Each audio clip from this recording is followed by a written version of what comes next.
One of 3 alterations from the defeat by Tottenham, including the change in goal.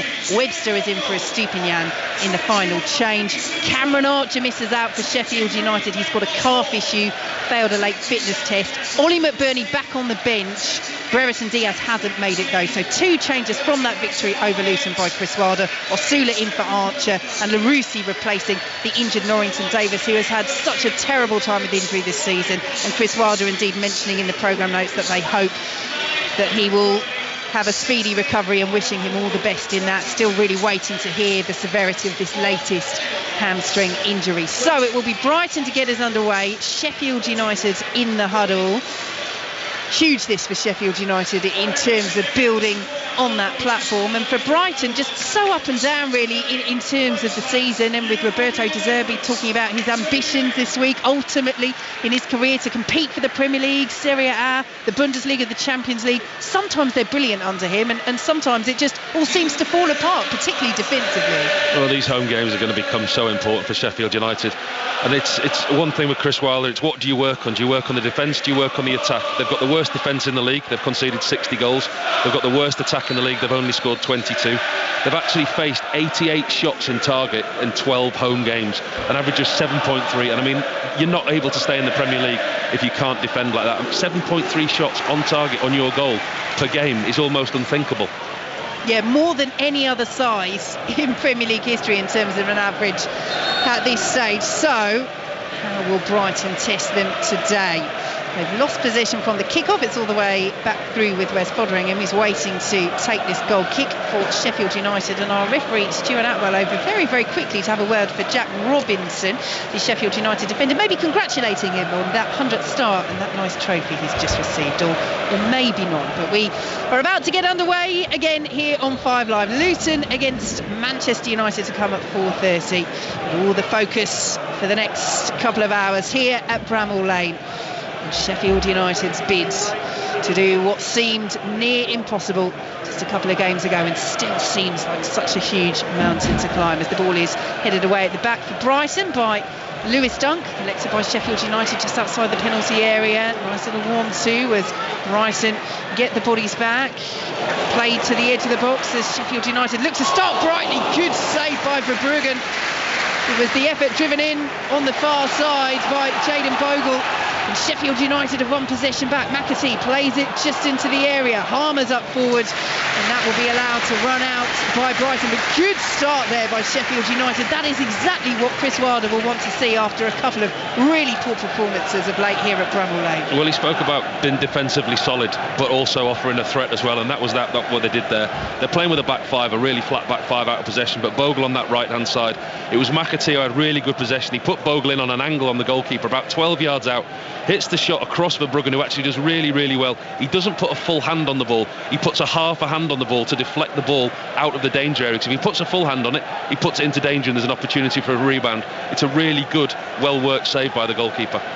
Good start by Sheffield United as Brighton bring it down this left-hand side with Lamptey. We'll take you through the lineups in a moment. Interesting this early on formation-wise from Brighton, with Webster coming in. We thought it would be a switch to a back three, and indeed it looks as though it is that. Just trying to see as Webster pulls out to this right-hand side exactly whether he's taking up the right centre-half role or the right back position with Lamptey over on the left. So we'll see how that develops. Lamptey at the moment over on that far left-hand side. Forward to Karu Matoma. Early ball in. Danny Welbeck can't quite bring it under his spell. And it's thumped out of play by Ahmed Hodzic for a Brighton corner. One into the other, Paul Robinson. Yeah, they're both playing with a back five, but Sheffield United more of a flat back five.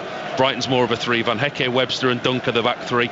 And Dingra playing on the right-hand side, and Lamptey on the left will play as wing-backs, but more orthodox midfielders when they're in possession, as we just saw there. Brighton are more of a three when they're in possession. So corner over on the far side, in the sunshine, for Brighton to take. The height is up from the back. The likes of Webster and Lewis Dunk on the move inside the penalty area. It's cleared away by Sheffield United up towards halfway, but nobody there. All the red and white striped shirts were back defending. And Bart Verbruggen, all in bright yellow, just starts out of that sunshine back towards his penalty area. Easily collected that ball, and Billy Gilmore will build from the back for Brighton. So Sheffield United with Foderingham in goal. The back five of Bogle, who's had that early chance, was saved by Verbruggen. Holgate, Ahmedhodzic, Robinson and Larouci making up that back five. Ahead of them, McAtee, Souza, Harmer and Osborne supporting Sula up front as Bogle will pick it up just outside his own penalty area. Brighton with Verbruggen in goal. The back three of Webster, Dunk and Van Hecker. As Dunk has a bit of defending to do, does it well, prevents the ball running too far down that right-hand side, and it goes out of play for a Brighton goal kick. So then Adingra at right wing back, Lamptey at left wing back, Grosson, Gilmore in the centre with Buonanotte, Mitoma and Welbeck up top as Brighton in possession. Have the ball inside their own 6-yard box, and he is coming very far out to this right-hand side, isn't he, Webster? It's quite a fluid formation at the moment for Brighton as they have the ball back with Verbruggen, and not too much pace in the way that they're bringing the ball out of the penalty area at the moment so far. Indeed, Van Hecker and Lewis Dunk have just passed that ball between them about 17 times by my count, but it's forward now to Danny Welbeck, who's dropped back midway inside his own half, and it'll be interesting to see the tactics here from Sheffield United. Chris Wilder went into quite a lot of detail about how they would try to combat Brighton, be patient but not passive, aggressive out of possession as the ball is cleared away by Ahmedhodzic. Lamptey getting forward, chasing that down the left-hand side. Throw to Brighton, just about level with the edge of the Sheffield United penalty area. His home is there as an option. Goalless in these early stages, 5 minutes gone. Lamptey in the sunshine, ready to take this throw, and Welbeck on the move will receive it. Appeal for handball, whistle goes from Stuart Atwell. It's a free kick to Sheffield United. But yeah, Chris Wilder basically saying, you know, we all want to see what Jurgen Klopp calls heavy metal football, the intense, the high press, fast, exciting, but we have to be realistic. He said, look, I could do full press against Brighton, but that is exactly the game they want because of the way they move the ball. Well, that's how they played in the FA Cup. They made that mistake in the FA Cup game where Brighton came here, won comfortably and scored 5, and like we said before the game, it could have been more. But we're seeing Sheffield United set up a little bit more rigidly today with the flat back five, as they did away at Luton, and they're playing a lot more direct. We see Wed Foderingham in goal there, kicking the long ball, setting up in areas and putting the longer balls into areas. And here is the Sula on the turn on the edge of the area for Sheffield United, tries to play it to McAtee, cleared away well at the back by Webster, but collected once more by Sheffield United. Here is Larouci making just his 3rd Premier League start of the season with Warrington Davis out injured. It's one back by Brighton and played forward. Buonanotte clearly pushed over there by Vinicius Souza, who then slaps Buonanotte on the back and helps him up. But that's the aggressiveness that Chris Wilder will want to see out of possession. That's exactly what he'll be looking for. He'll be looking for his team to snap into tackles. He'll be looking for them to press in the right areas. I think what he was talking about was they don't want to be too open and too expansive and lose 1 or 2 to the press without the whole team being there, because Brighton, the way that they play, they are that good with the ball. One of the best teams in the Premier League at playing through the lines, and they do it very, very well. They're very patient. They wait to attract players out of a system and then they hurt you. Webster's ball over the top, beautifully controlled by Adingra. Early ball in, cut out very vitally and cleared away by Foderingham on the stretch. Oh, that was a nervy moment, almost turned into an own goal there for Sheffield United, but Welbeck was lurking. Foderingham did well to adjust from the interception by Ahmedhodzic, and he had to make it as well. The Sheffield United defender almost crept past Foderingham into that net, but he was able to adjust and claw the ball away. Sheffield United clear out of play, and in the end it goes out for a throw to the home side. It almost happened in slow motion down this right hand side. Adingra again getting into a really dangerous position, takes his full back on, gets in behind him, puts the cross in, and Ahmedhodzic does really well in front of his goalkeeper, just gets the interception, or else Welbeck's got the easiest of chances to put the ball into an empty net. Goalkeeper makes a decent save from his own defender. Here comes Sheffield United with McAtee. Saw the run of Farmer through the centre, well anticipated by Verbruggen. Really is end to end, isn't it? Started that way. We've got an injury just down in front of us here. One of the Brighton players, the Sheffield United fans, not overly happy with that. Can't really see who it is. I think it's Buonanotte that's down injured. Just got caught off the ball. I think the Sheffield United were pressing, but Sheffield United have made a decent start to this game, but Brighton have just showed there on the counter-attack with the pace of Adingra down this right-hand side, gets in behind Larouci, gets the cross into the box, and that's their first real opportunity on goal. Huge boost for Facundo Buonanotte as he's helped back up to his feet by Simon Adingra, and the ball is all the way back with Verbruggen inside the Brighton penalty area, who will now play it out to Jan-Paul van Hecker. So 0-0 in these early stages. 8.5 minutes gone already. It's been a bright start from both sides. A few more boos for Buonanotte, who is taking up the role inadvertently of pantomime villain for the Bramall Lane crowd this afternoon. Sheffield United looking to move to within 4 points of safety. They would have played 2 more games than Luton Town if they were able to find the victory after beating Luton in their last match. As Brighton in possession send the ball all the way back to Van Hecke. A little interchange of passes with Gilmour on the halfway line, and now Van Hecke goes for the ball over the top, looking for Gross, who just couldn't bring the ball down out of the sky, and it's all the way through with Foderingham. Paul Robinson. Well, that's a different side of Brighton. That's what we don't see very often. It's Van Hecke's got the ball at the back, centre half position, just inside his own half. Pascal Gross makes a run from deep. He breaks the Sheffield United back line, and he's inches away from connecting. He just can't get the touch. The ball bounces harmlessly into Wes Fodringham's arms, but that shows another side to Brighton. They're not afraid to go direct and over the top with midfield runners from deep. Ball is all the way back with Mark Verbruggen, who plays it out to Adam Webster, and here now is Billy Gilmour over the top once more, and Mitoma will chase, and Fodringham's come a long way, chests it down and clears over the halfway line. It's one of these where we're both craning over thinking, is the offside flag going to go up there? But it didn't. Very calm that from Foderingham. But that's twice exactly the same ball, straight ball over the top that's undone Sheffield United. Something that De Zerbi's obviously worked on. He knows that Sheffield United are going to try and press them a little bit higher up because they are so possession based at Brighton. But twice there Van Hecke's played 2 great balls over the top and have exposed the Sheffield United back line. Good play on this right hand side by Adingra under pressure. Webster, then a little touch by Van Hecke, won't quite run for Harmer.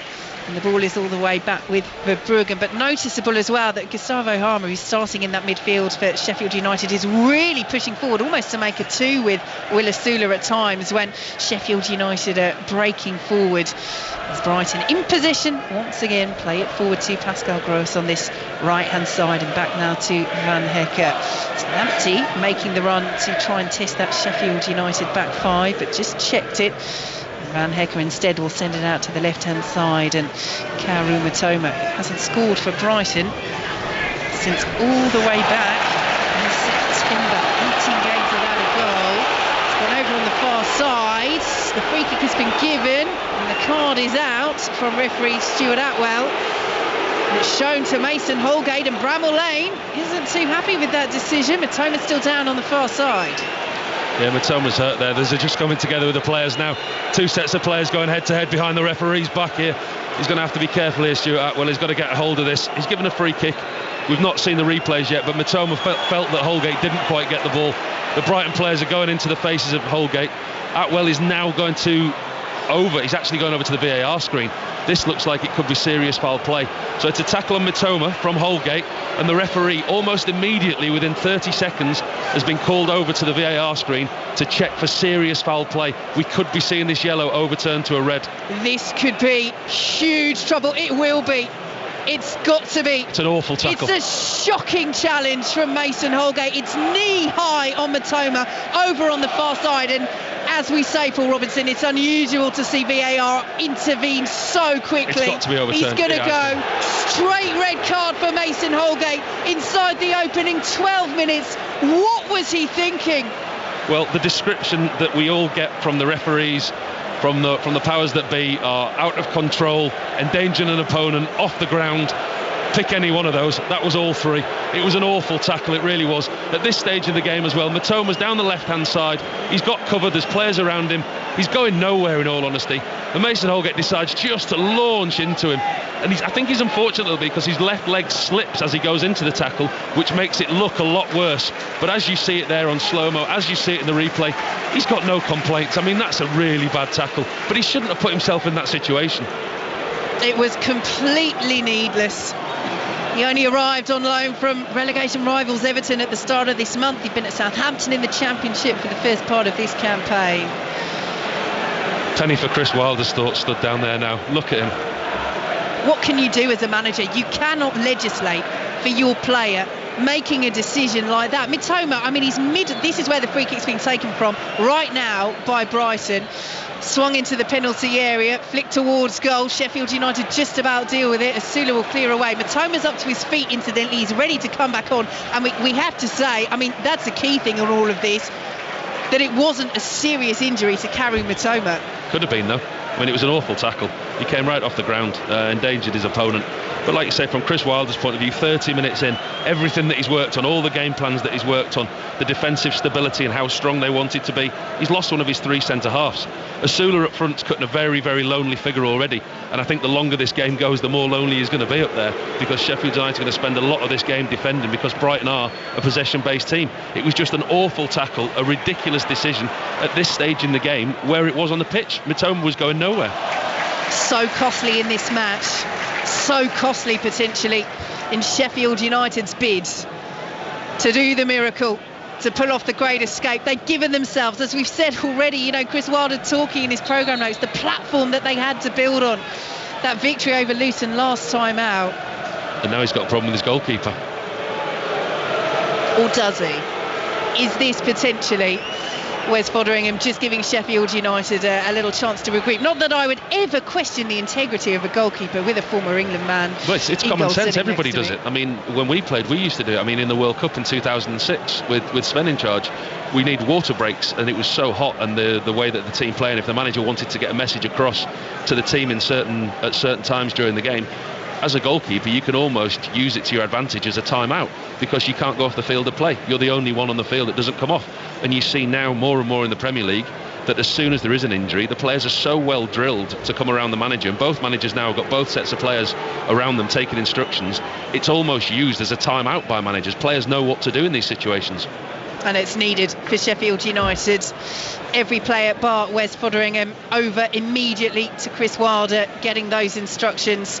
I mean, we've literally just dissected everything that he said about the game plan. It's all out of the window now, because 0-0 with 10 men, 15 minutes gone in this game. I mean, if they get something out of here, I mean, that's a platform to build on, isn't it? Well, we spoke about, didn't we? We spoke about little ignitions, little sparks, little things that turn your season around, and the togetherness, the commitment, the effort, the attitude, the application that's going to be needed from those players in Sheffield United shirts this afternoon. Only 10 of them. If they get out of this game with anything, that what that will do, that will galvanise a group, that will bring a togetherness, and that will bring them a little belief. But on the flip side of that, it could be one long afternoon. So, Foderingham seems fine. He's up to his feet, throwing his water bottle behind the goal. Sheffield United regroup. No change as yet. I think there was a clue that the substitute goalkeeper, his warm-up wasn't overly zealous, put it that way. Ball is all the way back with Bart Verbruggen. Can you tell when you're on the bench? Well, that's what I was looking. I was watching the reserve goalkeeper. I mean, it's not often as a substitute goalkeeper you do get up and warm up, but when you do, it's normally for an injury and you're normally coming on. The fact that he just stood next to the bench flicking his heels to his backside give me a little bit of a clue that Foderingham wasn't that injured. So the pattern is set. Brighton coming forward. Sheffield United defending. Lamptey's delivery. It's over the head of Welbeck. Cleared away by Larousse. Met on the volley by Pascal Gross. Cleared away once more by Sheffield United. Adingra will send it back in. Cleared away once again, this time by Robinson. Adingra back in once more over the head of Mitoma, who looks to be moving freely. And that will be allowed to run out of play by Gustavo Harmer. And already Sheffield United, you sense, will take all the time that they can over this throw-in that they have over on the far side. It's 0-0, 17 minutes gone here on BBC Radio 5 Live. But Mason Holgate sent off inside the opening 12 minutes. Quickest VAR review I think I've ever seen. Really, really poor knee-high challenge from Karu Mitoma, who thankfully is okay. Yeah, and Chris Wilder's used that break in play there to get his team together, and he's basically the same without Mason Holgate. He's gone now to a back four. It was a back five. He's thought we need to get something out of this game, so he's playing with a back four of Bogle, Ahmed Hodzic, Robinson and Larouche. And he's got a midfield of McAtee, D'Souza, Hamer and Osborne protecting that back four. And Asulu is a very, very lonely figure. He's going to spend a lot of time on his own chasing shadows at the top end of the pitch for Sheffield United. But credit to Chris Wilder, he's gone with a back four. He hasn't changed and brought one of the midfielders back in. Sheffield United in possession. Here is Jack Robinson on the halfway line. Osborne under a bit of pressure, sends it all the way back to Wes Foderingham. And Chris Wilder's out on the edge of his technical area, gesturing. It's as much as anything, isn't it, for Sheffield United right now, as Brighton win possession just outside their own penalty area. Just steady the ship. Next 5 or 10 minutes, nothing fancy, nothing silly. let's just readjust to this formation, to being a player down, and go from there. You almost want to split the game up into 5-minute chunks, don't you? That's what they'll do. They'll aim for targets. They'll get to 20 minutes, they'll get to half an hour, then they'll look to get to half time, and they still want to be in this game, but they're playing against a very good possession-based Brighton side. Here come Brighton with Buonanotte, interchanges passes with Adingra, in field to Pascal Gross. He lays it off to Adam Webster, and the Brighton back three already camped outside the Sheffield United penalty area. Van Hecker goes back towards the halfway line as Lamptey has it, now in field to Matoma. Lamptey once more, pulls it back on that left-hand side as the ball is whipped in, looking for Welbeck, and Buonanotte can't convert at the far post. Got a little deflection. Will go behind for a corner. Bramall Lane doesn't think it does. They think Buonanotte just missed that. But it is a corner to Brighton. Huge opportunity though. First for Welbeck, then Buonanotte to break the deadlock here at Bramall Lane with 90 minutes gone. Well, that shows how far up the field that Brighton's centre-halves are. That was a ball in from the left-hand side for Webster. It was a fantastic ball in, whipped in. I think it's Robinson who just jumps in front of Welbeck and puts him off, gets the slightest of touch, and it takes it out of Buonanotte's way at the far post as well. Yeah, good spot by Stuart Atwell. It is a corner, deservedly so. Gross swings it in, header at the far post, almost off the line. Did it cross the line? Brighton are appealing for the goal, and it's given. Or is it? Yes, it is. Brighton celebrate. Initially, they looked as though they were running over to complain to Stuart Atwell, but they celebrate. The ball belatedly forced over the line, the goal given by Stuart Atwell, and that long afternoon for Sheffield United has begun. Brighton with the goal. They lead Sheffield United 1-0. Well, that was a real mess, wasn't it? It was a set play from this near side. Gross, I think it is, just lifts it into the box. A real mess. Sheffield United defenders don't get near it.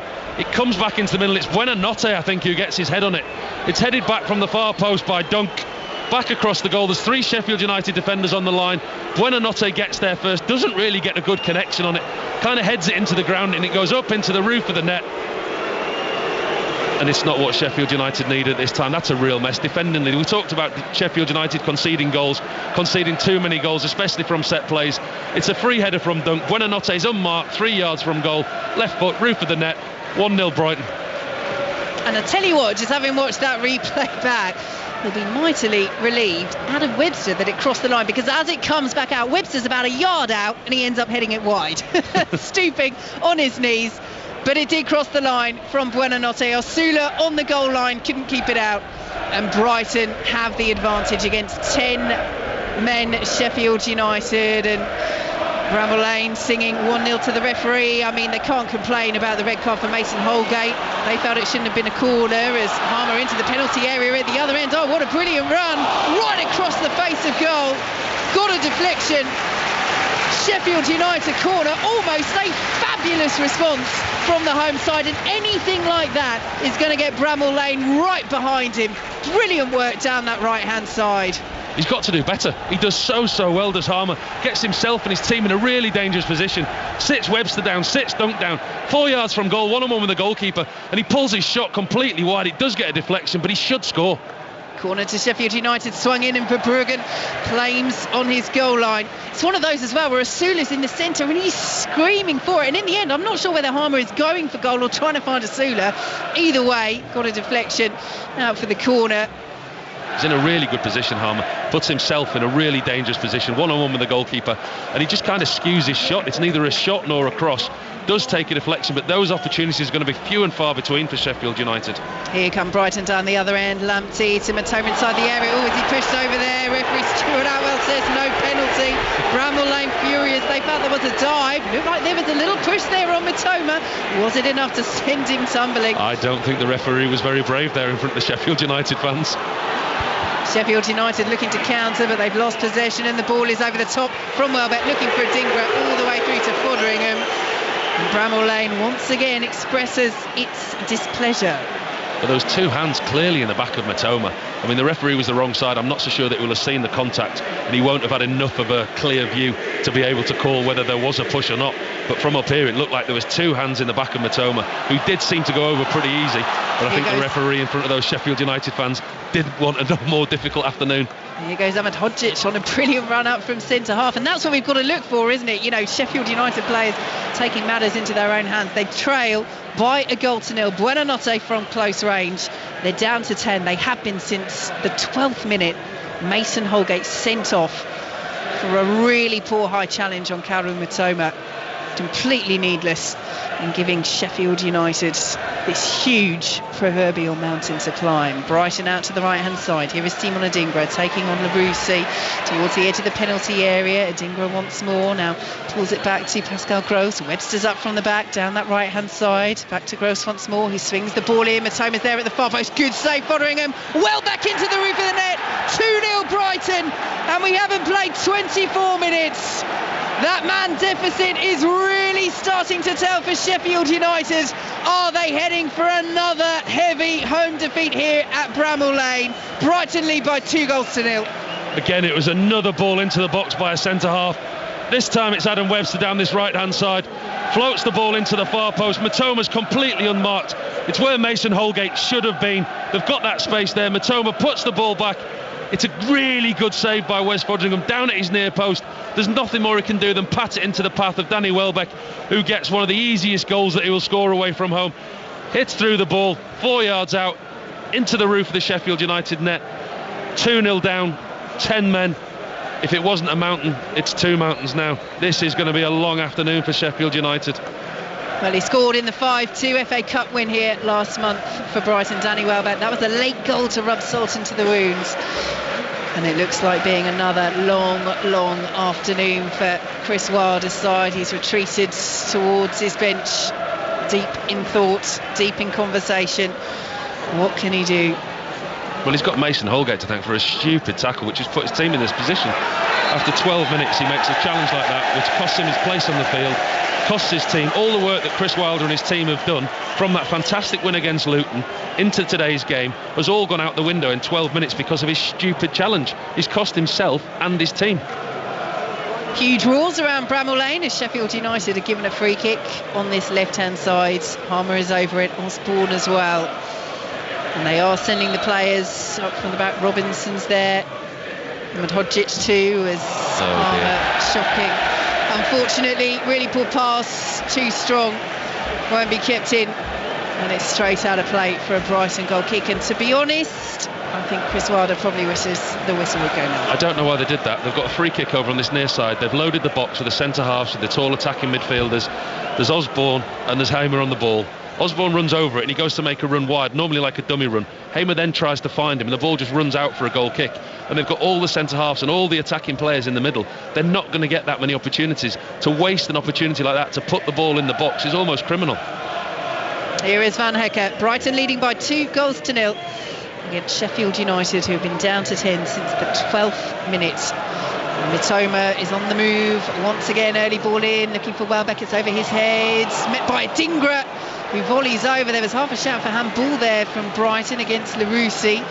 Not given. The ball is over the bar for a Sheffield United goal kick. They look so nervy defensively, Sheffield United. We know that they've lost one of their centre-halves, but every time the ball comes into the box, they're not picking players up. There's no clean connection. There's nobody putting a voice on it. There's nobody clearing the ball convincingly. When we spoke before the game, we said that they've faced 88 shots on target in 12 home games. That could be 90 plus today. I mean, already we've got 90. They could be over 100 today, the way that things are going. Fans around Bramall Lane, some of them with their heads in their hands. Sheffield United trail Brighton by 2-0 here on BBC Radio 5 Live, and down to 10 so early on. 27 minutes played as Brighton have the ball at the back once again, and as we enter the 27th minute, applause around Bramall Lane in memory of Molly Midgley-Helens, passed away this week, aged just 27 after a battle with cancer. Brighton in possession just outside the Sheffield United's penalty area. Here is Lamptey. There's Mitoma there as an option. Pulls the ball back to Billy Gilmore. He receives it back once more. Ball into the area, looking for the run of Adingra, headed away by Robinson. Billy Gilmore will pick it up once again. And Van Hecker has it on the halfway line. Brighton in control, Brighton leading by 2-0. Brighton dominance indeed. Sheffield United preparing a substitution. Austin Trusty is about to come on. It's Mitoma. Lovely skill down that left-hand side. Went for goal, cleared off the line, not once but twice, almost 3 times. Brighton can't convert and find the third, and Sheffield United somehow play the ball out of their penalty area. And Asula will chase this, but won't reach it, and Brighton in possession once again. But Paul Robinson, it looks like only a matter of time before the next goal comes, and it looks like it will be coming for Brighton. Well, it's becoming a training ground exercise already for Brighton. Matoma down that left-hand side, he's almost getting through at will. Gets through again there, and there's another scramble in the Sheffield United box, 2 yards from the goal line. Foderingham does really well to keep the ball out the net, but at the moment Sheffield United are just getting so deep. There's a really fine balance here for Chris Wilder. He can't let his team come out of this game too wounded. They can't concede too many, but at the same time they've got to offer a goal threat, because it's going to be a long afternoon if this continues. I mean, we're sat just to the right of the halfway line here at Bramall Lane, and every single Brighton player bar the goalkeeper is from the centre circle to the Sheffield United goal, and they've just got comfortable possession. And this is a Brighton team who love having possession. You wait till you see the possession stats in the second half in this game. Here is Billy Gilmour as they look to make the most of that possession once again. Challenged by Sousa. Gilmour stayed down just outside the penalty area. Sousa under pressure over on the far side. Plays the ball out of play. Now, that's an interesting one. Did he lose control there, or did he play it out because Billy Gilmour was down? I wonder what he's going to try and appeal to. Or did he look over to his manager and say, hurry up and get that substitution on, make the change, we need him on. So that change is coming, and Sheffield United are sacrificing their striker. Will Asula is coming off, and Austin Trusty is coming on. So McAtee could possibly push a little bit forwards. That's but exactly essentially what he's it's a 1-5-4, and you know, what are those for? If you get the opportunity, maybe break forward, but at the moment the priority very much for Chris Wilder, with Ollie McBurney back on the bench. But again, McBurney, not somebody that potentially just coming back from injury is going to be able to play a hugely significant part of this game. At the moment it looks like get to half time and keep it at 2-0. Well, I think it is. It's damage limitation, and with McAtee, he's got somebody who's got legs up there who will chase and will run. So that makes me think that at some point this afternoon we are going to see McBurney, because a role that McAtee's been asked to do now, to break from midfield, to play that lone striker up front, it's one tough shift, and they're going to have to make a change. But they've been very possession sacrificial again, dropping deep, and it's something that Chris Wilder's just wanting to get his team in at half time and regroup. Here is Pascal Gross in possession. Sheffield United 0, Brighton 2. Here on BBC Radio 5 Live as Dunk has it once more, and again, as Paul Robinson's just said, Brighton centre halves are loving this opportunity to get forward and join in with those attacks. Sheffield United down to 10 since the 12th minute. Holgate sent off, straight red card after a VAR review, knee-high challenge which he really didn't need to make. And Kaoru Mitoma out to the right hand side. Now comes Simon Adingra taking on Larousse, plays the ball in, it's cleared away at the back by Trusty, who's just come on for Sheffield United, but Adingra picks it up once more, and Webster will send it all the way back to Van Hecker. And now Dunk back to Billy Gilmour. McAtee putting on a little bit of pressure, but Van Hecker has it once more inside the centre circle, out to the right hand side, and Pascal Gross. Brighton players in the penalty area, one of them was Welbeck, header well saved by Wes Foderingham. Another shot on target for the Sheffield United account balance, if you like. Again, it's so easy for Brighton. They're just passing the ball at will in front of the Sheffield United defence. Ball floated into the box, even with the two central defenders. Danny Welbeck still seems to find space in between Ahmed Hodzic and Robinson. Wes Foderingham makes a really good save.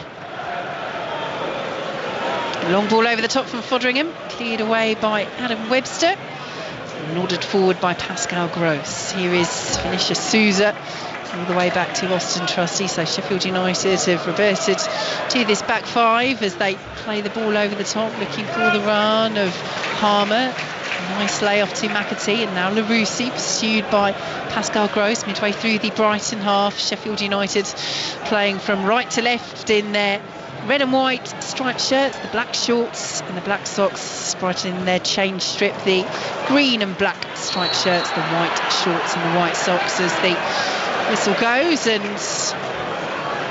Brighton get the decision as Roberto De Zerbi comes out and plays that ball to Adam Webster, who takes the free kick midway through the Brighton half.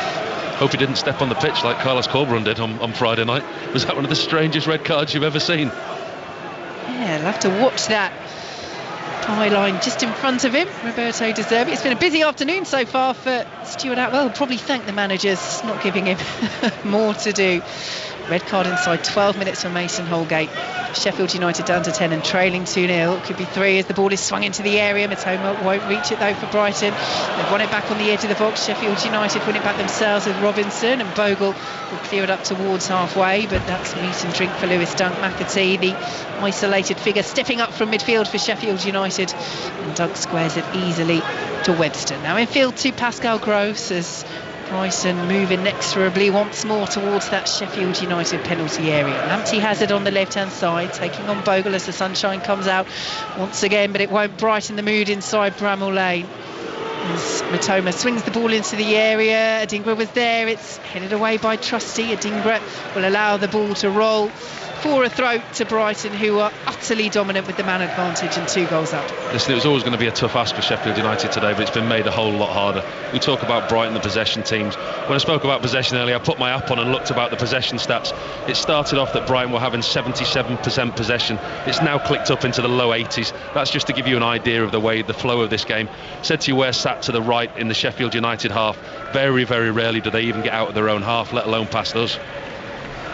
Here is Pascal Gross in possession for Brighton as Adam Webster sends it into the sunshine, and Lewis Dunk, as the Brighton fans away to our left in the shades, sing with gusto. This looks like being a straightforward afternoon for their side. Already 34 minutes gone as Gross swings the ball into the area. Karim Matoma will pick it up. Boos again from the Sheffield United fans. It was he who was fouled by Mason Holgate early on. Red card for Holgate. There's Matoma, nice footwork again down the left-hand side. Can't pick out well. Beckham and Hodgic will clear away up to McAtee over on the far side, dispossessed by Lewis Dunk, and Billy Gilmore will pick it up once more for Brighton, who lead by 2-0. Welbeck's layoff won't quite reach Lamptey, who'd stepped inside, but not They're at it today, Brighton, as well, aren't they? They're at it. I mean, it has been comfortable for them, but when Sheffield United do get the ball back, Brighton are at the heels. They're snapping. Billy Gilmore in the middle of midfield, Pascal Gross. They're not giving Sheffield United an inch, are they? No, they're not. And we have to say, though, until Holgate's dismissal, it was fairly even, wasn't it? Pretty end to end. But it's been all Brighton since then as Matoma plays the ball into the area. Headed away by Trusty, chested down by Webster, and out to this right-hand side now. Gross finds Simon Adingra and lays it back to Adam Webster once again. And Sheffield United back in position. Webster plays it out to the left-hand side, and Lamptey in the sunshine as Matoma ahead of him, but Lamptey will drive for goal himself just outside the area, blocked away by Jaden Bogle. Dunk is up there though, playing on the left wing at the moment, the centre half. Forward to Lamptey once again for Matoma. The ball is straight out of play this time from Lamptey. A rare miscue for Sheffield United fans to cheer, and again the debate going on between Sheffield United's players, this time Vinicius Souza coming back to have a word with Jaden Bogle. But I mean, really, what can they do? They have really been put into a pickle by Mason Holgate early on. That early red card inside the opening 12 minutes, and they trailed Brighton by 2-0. They were never going to dominate possession today, Sheffield United. They were never going to be the dominant side, but they had a game plan. They were going to try and hit Brighton on the break. They'd set up, they'd worked hard, and obviously that all went out the window after 12 minutes when Holgate got sent off. It's now going to be a very difficult afternoon for them. Brighton are enjoying 80% plus comfortable possession, and in the players that they've got in Gross, in Gilmore, Matoma especially down that left-hand side in the sunshine down on that far touchline, he looks dangerous every time he gets the ball and he runs at Bogle. Here is Van Hacker. Little interchange of passes with Billy Gilmore on the halfway line. A reminder, Luton against Manchester United coming up for you on 5 Live this afternoon with Alistair Bruce Ball. Do join us from 4:30 as the ball is in to Karim Matoma. A little misunderstanding with Lamptey, and it rolls all the way through to Wes Foderingham and Paul Robinson. See, Sheffield United have got to find something. They can't play out the rest of the game being this deep, sitting this defensively. I mean, they're 2-0 down with a man sent off. Yes, they are going to be sacrificial in possession.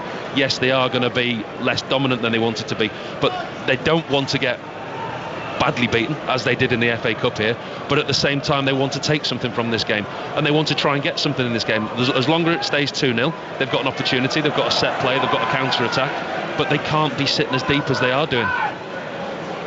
Here come Brighton once again. Lewis Dunk will pick it up from Lamptey. Little miscontrol, and as well to keep it in. back Lewis Dunk. Sheffield United fans on that far side felt it had gone out, but referee Stuart Atwell says play on. Here's Adam Webster now as the centre halves once again add support to this Brighton charge forward. Little back heel from Adingra will find Pascal Gross. Brighton leading by 2-0 against 10-man Sheffield United and pushing for this third. They've had the chances to score it, they haven't so far. A miscue from Van Hekken will be collected by Lamptey, but they're just getting a little bit sloppy in possession here, Brighton. It's too easy for them, and there's nobody in the Sheffield United shirt that's getting near them. They've got comfortable possession, 3/4 of the way down the field. Adam Webster there plays a loose ball out to the left-back area where you'd expect them to lose possession, but the ball almost stops before it goes out of play, before Lamptey can collect it. Gary Matoma trying to squeeze it through to Welbeck. Bonanossi recovers the ball inside the area. Welbeck to Lamptey, back to Welbeck, edge of the box. Cleared away by Sheffield United, but they're so deep, there's no relief from the pressure. There might be here now, though. Good play by Ben Osborne, who will bring the ball over the halfway line. Plays it to McAtee. The touch was heavy. Takes it all the way through to Bartley Brugger. But there is Sheffield United's attacking game plan now, in a nutshell. Yeah, that's all they've got. And I mean, that's a counter-attack. They've won possession on the halfway line. Ben Osborne immediately looks up. McAtee just runs in behind. Has a bad first touch and it goes through to the goalkeeper. But at the moment, that's all that Sheffield United look like they've got back. Normal services now resumed. They're back into the back five and defending deep in their own half. And Brighton coming forward again down this right-hand side. Adingra dinks the ball in. Matoma was there. It's headed away by Bogle. Webster chests it forward. Adingra picks it up once more up against Larousse. Adingra goes for goal. Oh, that wasn't too far away. On the angle, just wide of the angle of post and bar, with Folderingham covering that near post. Not a bad try for a man who is in such confident form at the moment, having done so well with the Ivory Coast at the Africa Cup of Nations. He looks in form as well, does really well there. Adingra, he's got his back to Larousse, just flicks it with the top of his right foot around the left back, and he gets a strike on goal, and it's not far away.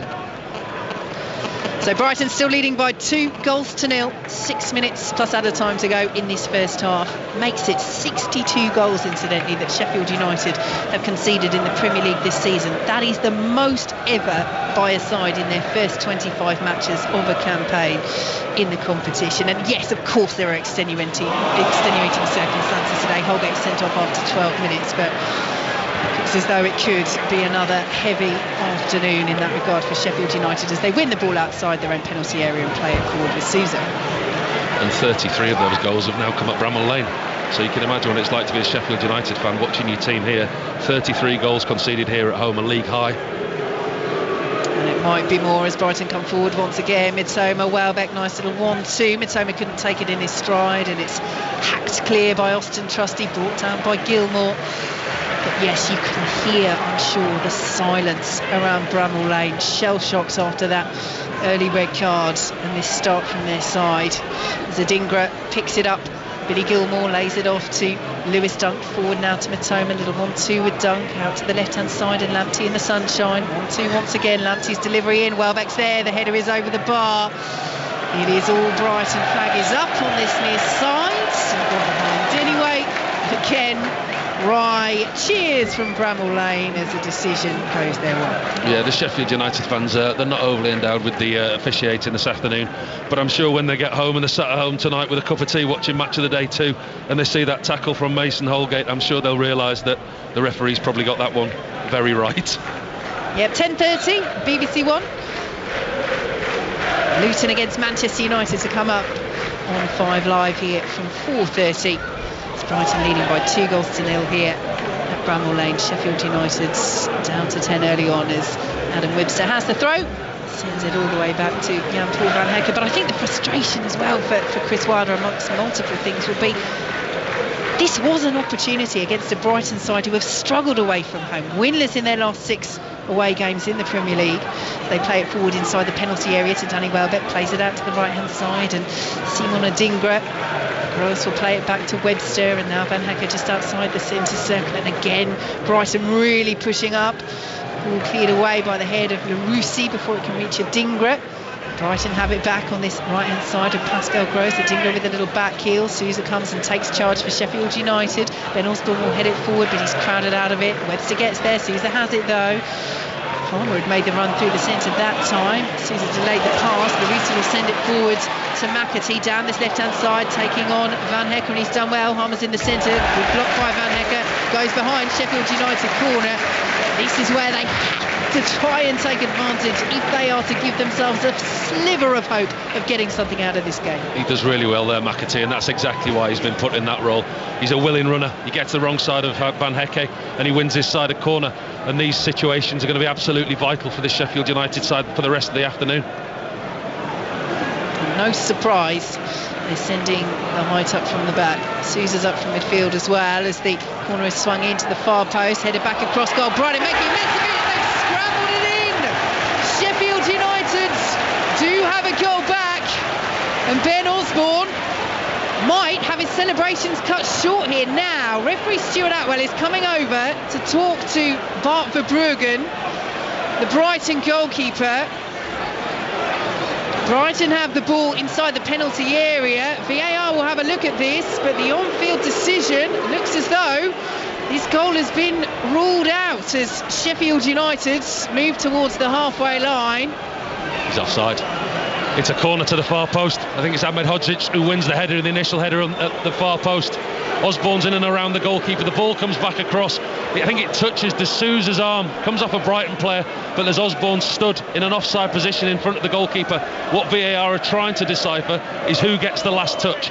If the last touch comes off a Brighton player, he may be okay, but if it's Ahmed Hodzic in front of him, it could well be offside. I mean, they're all set up on the field for a free kick for Brighton. Sheffield United have retreated. Referee's got his whistle to his mouth, he's listening in his ear. He's going over to the VAR, he's been called over to the VAR. I think they're going to have a look and see if Osborne is actually impeding the goalkeeper. He stood right in front of the goalkeeper. There's a mess at the far post, the header's won, come back across into the Sheffield United box, and it's whether or not Osborne is A, offside, and B, interfering with Verbruggen. And it's what, I mean, there's a lot to look at here. As Paul Robinson says, it's really messy. It's very similar to the scrappiness of Brighton's first goal. It's one of those as well. If Osborne just gets out of the way, Ahmed Hodzic initially potentially could have just stabbed that in, but let's see. Let's see what they decide here. They're also looking at a potential foul, we're being told by the screens here on VAR. So they're freezing the action at a particular point. At that point, Osborne is offside. It's then sent forward by Buonanotte. The question now, right, so they've had a look at the foul. They're happy that there wasn't a foul in there. Now they're looking at offside. The question there is how much control does Buonanotte have of that header? And does Osborne get a touch? So there's a couple of things for them to look at here. If it's offside, goodness me. If it's offside, it looks like it's come off a Brighton player. It does look like the last touch is off a Brighton player. I think the referee is questioning whether Osborne was impeding the goalkeeper and making it difficult for him. I tell you what, if he doesn't give this goal, I don't want to walk out of here with Stuart Atwell tonight. Well, Chris Wilder has been charged this week for comments about referees. Charlie Slater's off to get the post-match afterwards. Do ask him.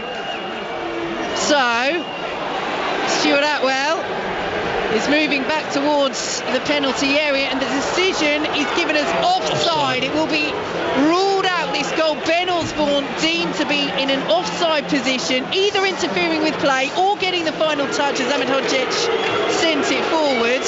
And it's the initial header. I mean, there's so many phases for them to look at here. He's offside twice in the build-up. He's offside twice. Yeah. I mean, the header's won at the far post, then there's a deflection, and he's offside in both situations. And it did look like he got credited with the goal, didn't it? So I think that the referee's obviously got the right decision, but the locals around us don't seem to think so. Well, they will feel that every single decision has gone against them, Sheffield United. But I tell you what, if I was an assistant referee or a referee and Chris Wilder comes to see me tonight, I wouldn't have a sandwich in my hand. Very, very good point, Paul Robinson. We'll make sure that Charlie doesn't have any when he goes down afterwards either.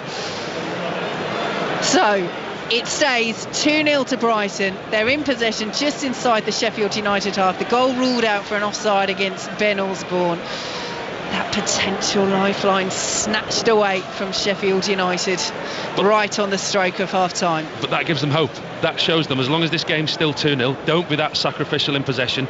Get yourself in positions, get set plays. We're now in 7 minutes of added time. That just shows the Sheffield United side they can get something.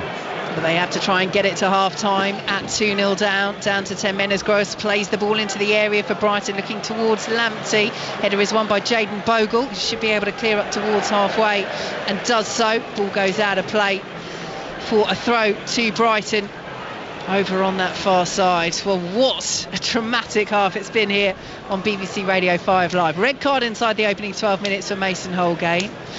Brighton going 2-0 up with chances to make it 3, unable to take them. Few good saves from West Foderingham in there as well. Then Sheffield United having a goal back ruled out for an offside after a very long VAR check, which, to be fair, they had a lot to look at there against Ben Osborne. And Brighton in possession, as they have been for so much of this first half, with Van Hecker out to the right hand side, and Pascal Gross will pick it up once more. Sheffield United back in that defensive formation, which is essentially a 1-5-4 at the moment, as Webster plays it into the centre circle, and Van Hecker will pick it up once more into Lewis Dunk in the sunshine. Back to Van Hecker once more.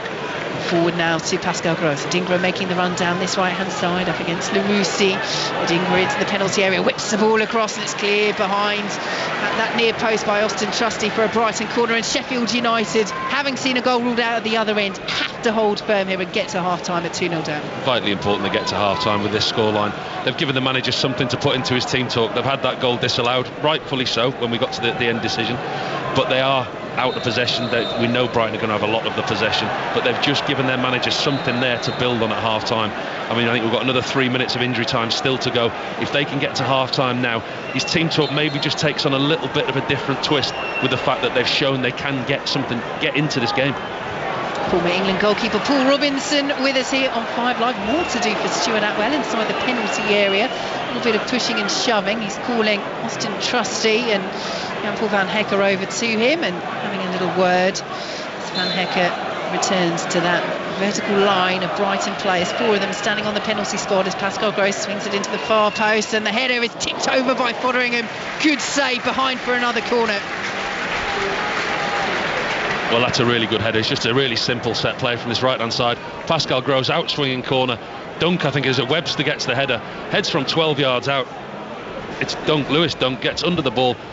The ball 12 yards out, gets real power on it, causes West Foderingham a problem. Another good save by the Sheffield United goalkeeper. Another corner to defend. Gross swings it in, cleared away this time by Sheffield United. Dunk's follow-up is blocked away and will spin towards that corner flag and just goes out for a throw rather than a corner to Brighton, deep in Sheffield United territory, deep in added time at the end of this first half. As Brighton pick it up on that left-hand side once again, but they've lost it, and McAtee will bring it away, down there, and that will be a yellow card over on the far side for Tariq Lamptey. Into the book he goes, and Sheffield United have a free kick. They trail by 2-0, still down to 10. Quite clever there by Tariq Lamptey. The only option that Sheffield United have got is McAtee on the break, and he could see he was getting away from him, and he didn't want to cause his defenders that were retreating any problems. Sheffield United got a free kick down 10 yards inside their own half, and they've sent the centre halves forward. They're realising the importance of set plays. Yes, even though, as Paul Robinson says, it's inside their own half. Jack Robinson is up in the back, and he's almost the player that latches onto it inside the penalty area, but Matoma does well, and Sheffield United have a player down now over on that far side. They're still in possession. He's absolutely fine. He was banging the ground as if he'd been really hurt, but he's fine. And Sheffield United play on as the ball is crossed in by Jayden Bogle, will be picked up by Larousse. Groans because the cross wasn't as accurate as it might have been, as Larousse is forced out of the penalty area. Sheffield United looking to pull a goal back on the stroke of half time. They trail Brighton by 2-0 here on 5 Live as Larousse dinks it forward. Ball is whipped into the area by Osborne, headed away at the back by Brighton, collected by Trusty.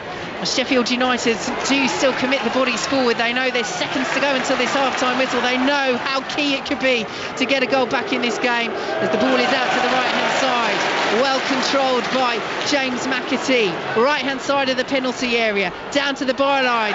Sliding challenge by Lamptey. It's out for a corner. Will there be time to take it? Looks as though there will. This is a key moment of the game for Sheffield United right here. But they've been so much better. The last 5 minutes they've just had a bit more belief. They've been more direct. McAtee's got the ball. They've got the ball into the box. And he's played it short to McAtee, who plays the ball into the area. Hacked away by Danny Welbeck. But Brighton's turn to drop deep and try and see this half out at 2-0. The scoreline by which they lead, but they've lost possession. Larousse plays it forward. Osborne almost dispossessed, did well to hold on to it there, surrounded by 3 Brighton players. Sousa comes, tries to win the ball back. can't do so. Might be a little bit of afters there between Sousa and Buonanotte, and Stuart Atwell was there very quickly. Now Sousa going head-to-head with Danny Welbeck, both just standing motionless. Head-to-head as Sousa then moves away, and Stuart Atwell is just going to call Welbeck back and potentially Sousa as well, and just say, let's have no more of that. But all threatening to boil over as we approach half-time here, Paul Robinson. Well, it's silly from a Brighton point of view. They're so comfortable in this game. They've got the man advantage. Buonanotte and Welbeck, they're getting involved in situations that they don't need to. The last thing they want to do is get a man sent off and hand the advantage back that they've got. So Robinson is squaring up for this long throw, launches it into the penalty area for Sheffield United, headed up but not quite away by Brighton. Sheffield United trying to latch onto it, they do outside the penalty area. Osborne's shot is blocked, will be brought down, but that is the half-time whistle. Huge boos around Bramall Lane. I think they're mostly directed at the referee, but there might be a few wry glances in the direction, wherever he is, of Mason Holgate. Sent off after 12 minutes after a mindless, needless, knee-high challenge on Kaoru Matoma at a point where the game was finally poised. Brighton have scored twice with Buonanotte and Welbeck since then. Could have been more. Fotheringham's made some great saves. But if you're Chris Wilder, Paul Robinson, what on earth do you say to your players at half-time? His players have given him something there in the last 10 minutes of the half to show that they can actually get back into this game. If you can hear me over the boos from the Sheffield United fans, they're for the referee Stuart Atwell, who's coming off, who sent Mason Holgate off. I'm sure when they all get home and see on the TV and the replay, they might just turn the volume of the boos down a little bit. But Chris Wilder's, listen, as long as his team are at 2-0, they're still in this game. They've had a goal disallowed, chalked off for offside. Set plays, they've caused Brighton a problem when they've got into these areas. They just have to have the belief that they can get in these areas to get the deliveries into the box. For Brighton, it's been a training ground exercise when they're in possession. They have been that good in possession, and it's up to them now to get the next goal and to put the game to bed. Plenty of drama in the first half at Bramall Lane. What will the second half bring? Half time, it's Brighton who lead 10-man Sheffield United by 2-0. Firstly, Paul, let's just say this. I cannot believe on the field that the Mason Holgate tackle, if we can call it that, was given as a yellow card. I mean, we talk a lot about VAR. It's almost always in a negative sense. Yeah. But if that had not been upgraded to a red, it would have been outrageous for him to stay on the pitch after it. Well, if he's seen it and he's given the free kick and he's given a yellow card, surely he must have been able to see Mason Holgate was off the floor, he was out of control, and he was endangering an opponent. Yes, I mean, we got the right decision in the end, which we have to give VAR credit for. And do you know what? The biggest credit we can give VAR is how quick they actually used it. The VAR official, who today is Michael Oliver, actually, he must have gone to Stuart Atwell. You've got that one wrong. Quickly get over to the screen. He's looked at it once. He's come straight on the pitch, chalked the yellow off and sent him off. But you're right. I don't know how he missed it the first time. Right, we've got this from the Premier League about the goal for Sheffield United that was disallowed. Goal ruled out on pitch by the referee, who thought there was a foul on the goalkeeper. Then when VAR reviewed it, they deemed there was no foul on the keeper, but then they looked at other elements of the goal and realised that Osborne was offside. So there you go. Concluded to be offside because when the ball came off a Brighton player, it was deemed a deflection and not deliberate, which is sort of what we thought, I think, Paul. They were looking at when the ball hit Buonanotte. Had he been trying to play the ball, then it would have been onside. But because it just hit him, it's offside. I tell you what, I think me and Vicki did marvellously well in commentary then, because I think that's almost word for word, isn't it? Yeah. I mean, it really was. Wait till you see it on Match of the Day 2 tonight. It really was a mess. It was a corner to the far post, headed back into the danger area, and Osborne was stood in front of the goalkeeper. It had a couple of deflections. It was hard to distinguish who had actually come off. It was hard to distinguish whether they were looking whether Osborne was impeding on the goalkeeper. And I think they did actually get the right decision in the end. Yep. All the boos for the referee and from the Sheffield United fans, in all, I think the referees have done quite well today, to be honest. Yeah, but again, that goes into the other side of VAR, whereas, you know, none of us are going to blame the fans for seeing that because they can't see it and there are no replays. But you're quite right. Yeah, A+ for both of you calling that. Bang on. That's why Sheffield United don't have a goal. They're 2-0 down to Brighton and down to 10 players. Liverpool's women's team finished their game at Brighton with 10 players, but still won by a goal to nil. In the real dying embers of the game now between Everton and West Ham. Everton 2, West Ham 0 into the 9th minute of stoppage time. Half-time in the WSL, Spurs 1, Aston Villa won. There's a 3 o'clock Leicester against Bristol City earlier. Rangers went top of the Scottish Premiership after a 3-0 win at St Johnstone. Coming up shortly, we'll take you to Kenilworth Road for the first time today. Remember, 4:30, full commentary on the way of Luton against Manchester United. More reaction on the way as well to England's pretty dismal defeat in India earlier today. We'll do all of that after the news with Carl Hartley. Listen on BBC Sounds. This is BBC Radio 5 Live. Thanks, Steve. Sir Keir Starmer has called for an end to the fighting in Gaza. The Labour leader was speaking at the Scottish Labour conference in Glasgow, where delegates yesterday backed a motion calling for an immediate ceasefire. MPs will vote on a near identical SNP motion on Wednesday, and Labour has been under pressure to confirm its position. The Scottish Labour leader Anna Sarwar says this vote is a lot bigger than the party politics. I don't think we should hunt for difference. I think we should be hunting for that support right across, I hope, the wider parliament, not just, as I say, two opposition parties, so we can get the violence to stop right now. The Israeli government has formally rejected what it calls the unilateral recognition of Palestinian statehood. The move was put to a cabinet vote and was approved unanimously. Jordan's Deputy Prime Minister Ayman Safadi has called for the world to now take action. The whole world right now is saying the two-state solution is the only path forward. And Netanyahu is saying no. So is it the future of Netanyahu or is it the future of the Middle East, including Israel? I think it's time that the world made some tough decisions. Whoever is responsible for denying the peoples of the region, including Israelis, their right to live in peace must be held accountable. The American and British ambassadors in Moscow have laid flowers to honour Alexei Navalny. The Russian opposition politician died in prison on Friday. More than 400 people across Russia have been detained at gatherings in his memory. Police are looking for a prisoner who has failed to return to jail in Suffolk. Wayne Campbell has been reported missing after he didn't return to Hollesley Bay Prison last night after being out on temporary release. The 42-year-old is known to have connections to the London area. And stars are gathering in London for the BAFTAs. The 77th British Academy Film Awards are being held at the Royal Festival Hall in the capital.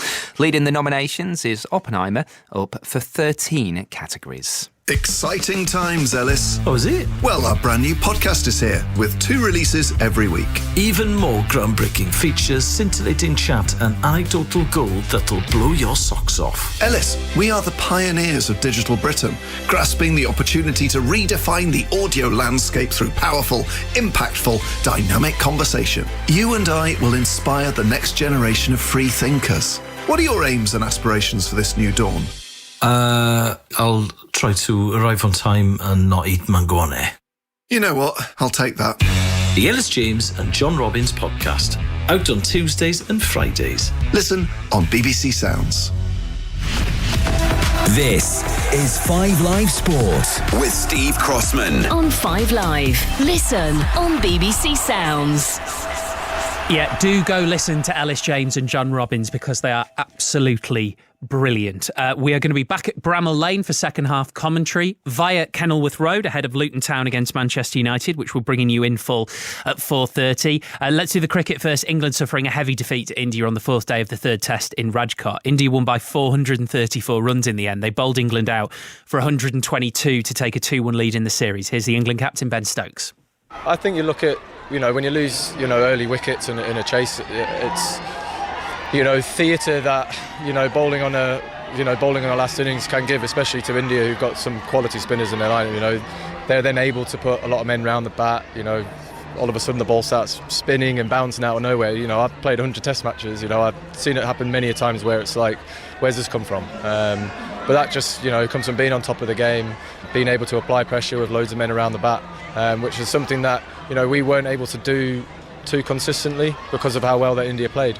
We've seen it with Ben Duckett when he was, playing at his absolute best, that it didn't even look like they had one fielder anywhere just because of how well that he played. So, yeah, look, India completely outplayed us this week. I'm man enough to say that, but, we move on to the next 2.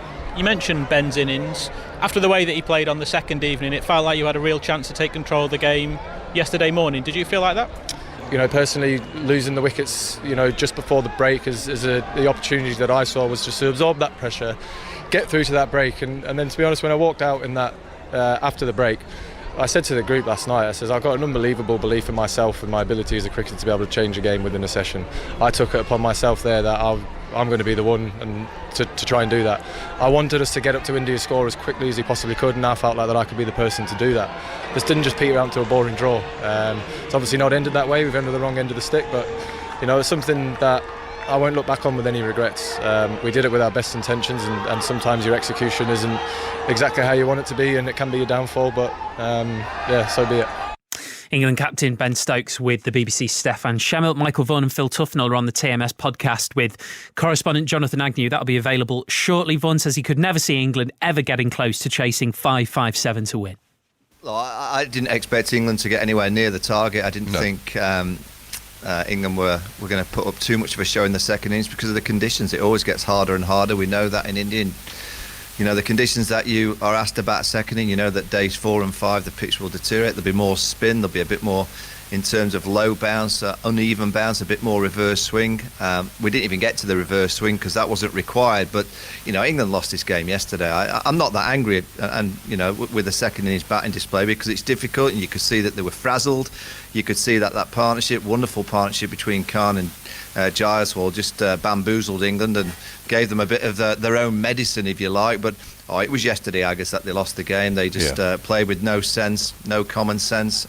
This one-way approach that England play in terms of with the bat in hand just allows teams like India into the equation. And if England aren't addressing what they did on day 3 in that dressing room, it's all right to say, we know what we're about in the dressing room. We're all about playing this positive way. But if you're not addressing what happened on day 3 in that dressing room privately behind the scenes and the mentality and the decision making, you're not going to be a great cricket team. They're a good cricket team, England, but they're not a great team because they keep making mistakes like we saw yesterday. I agree with Michael. I mean, it was just the perfect way of how to play in Indian conditions. I mean, it is their home conditions, and they showed that in England. They had chances, England.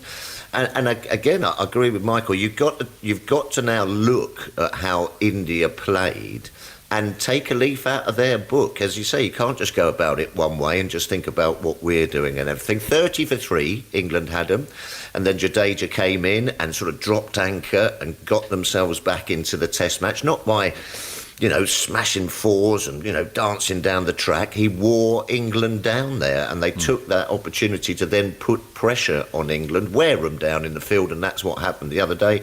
And it's the same with the bat in hand. Had a fantastic day, 200 odd for 2.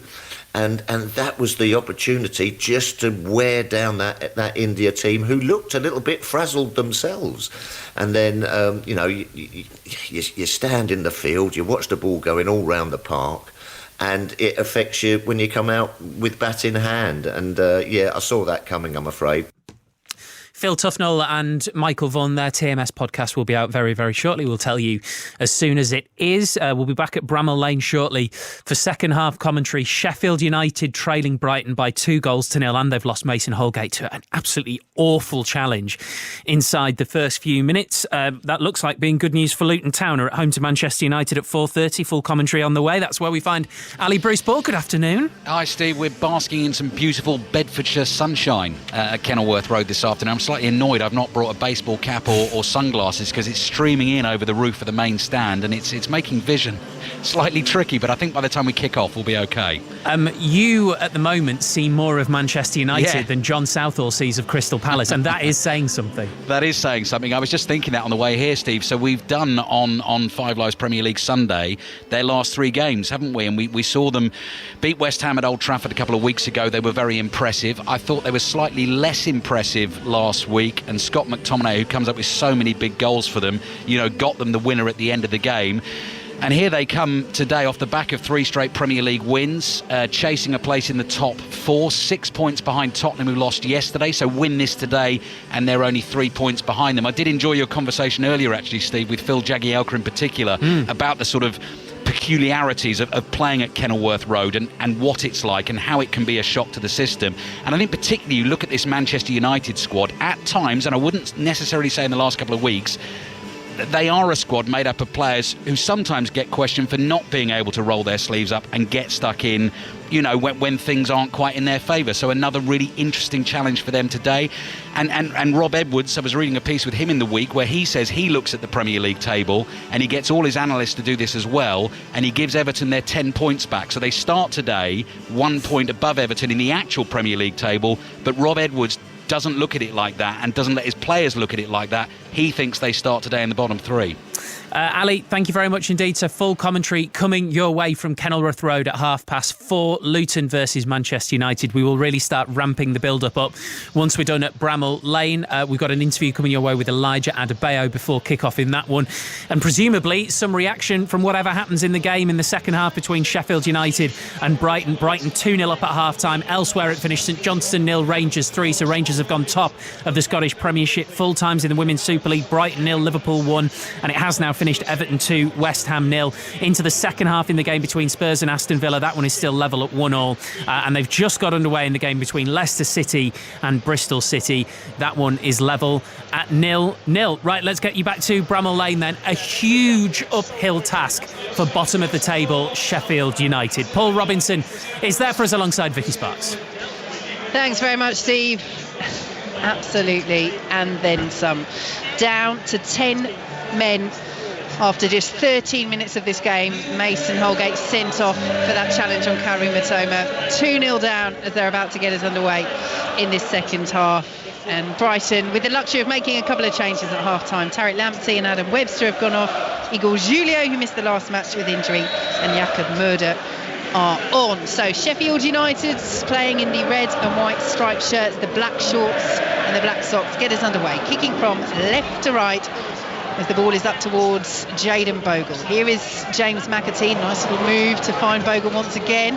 Plays it behind off Lewis Dunk. Corner. That is the perfect start for Sheffield United and Chris Wilder. And we have to say, looking around at Bramall Lane, it is still pretty full. I was here for their shocking performance against Aston Villa a couple of weeks ago. This is very different because of that early red card. Yes, they might be furious with Mason Holgate when they see that challenge on Match of the Day this evening, but they know their side are up against it and they know that they're fighting. They have a corner, Sheffield United. Can they pull a goal back early on? Cleared away by Brighton. Adingra will help it on, but Brighton's so deep, nobody's anywhere near the halfway line for them. And Wes Foderingham can come all the way for Sheffield United and clear out to this right-hand side. Mitoma wins the header. Chested down by Jayden Bogle. Lays it off to Gustavo Harmer, who plays it out to this right-hand side, and Osborne looking for Bogle once again. It's a poor ball forward. Julio can intercept and plays it to his fellow substitute Jakob Murder. And between them, the Brighton back line will play their way out of trouble. Nice touch by Billy Gilmore out to this left-hand side, and Karu Mitoma over the halfway line he goes. Plays it forward once more to Billy Gilmore. Lovely cut ball back to Mitoma, and now Welbeck. Advantage play by referee Stuart Atwell as Brighton sweep forward once again. Out to the right-hand side now, Adingra. Nice little movement, but too much on that final touch, and it goes behind for a Sheffield United goal kick. Paul Robinson. That was brilliant interchanging there by Gilmore. Mitoma down this near side. The interchanging the possession, the way that Brighton do it, they work the ball back to front very, very quickly and very efficiently. Sheffield United in the first half at the end there, they just give their manager some little bit of hope and an idea that they could get back into this game. We don't always associate Sheffield United with a pretty style of football, and if they are to get back into this, it's certainly not going to be pretty. We're seeing them kicking the goal kicks long now. They're looking for set plays, they're looking to put balls in the box, and they're going to scrap and try and get something from this game, at least a performance. When you're down like this in a game and you've had a man sent off, the manager will say to you at half time, go and win the second half. Don't get beat in the second half, and that's what he'll be looking from his team.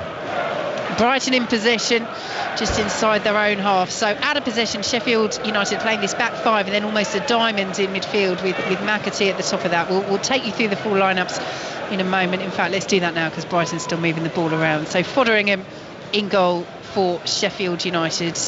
Back five of Bogle, Trusty, Ahmed Hodzic, Robinson and Larouci. Ahead of them, McAtee, Sousa, Harmer and Osborne, with Holgate sent off inside the opening 13 minutes for that shocking challenge on Karu Mitoma, who thankfully for Brighton is okay. Brighton still passing the ball around on halfway as Lewis Dunk sends it out to this left-hand side, and Igor Julio.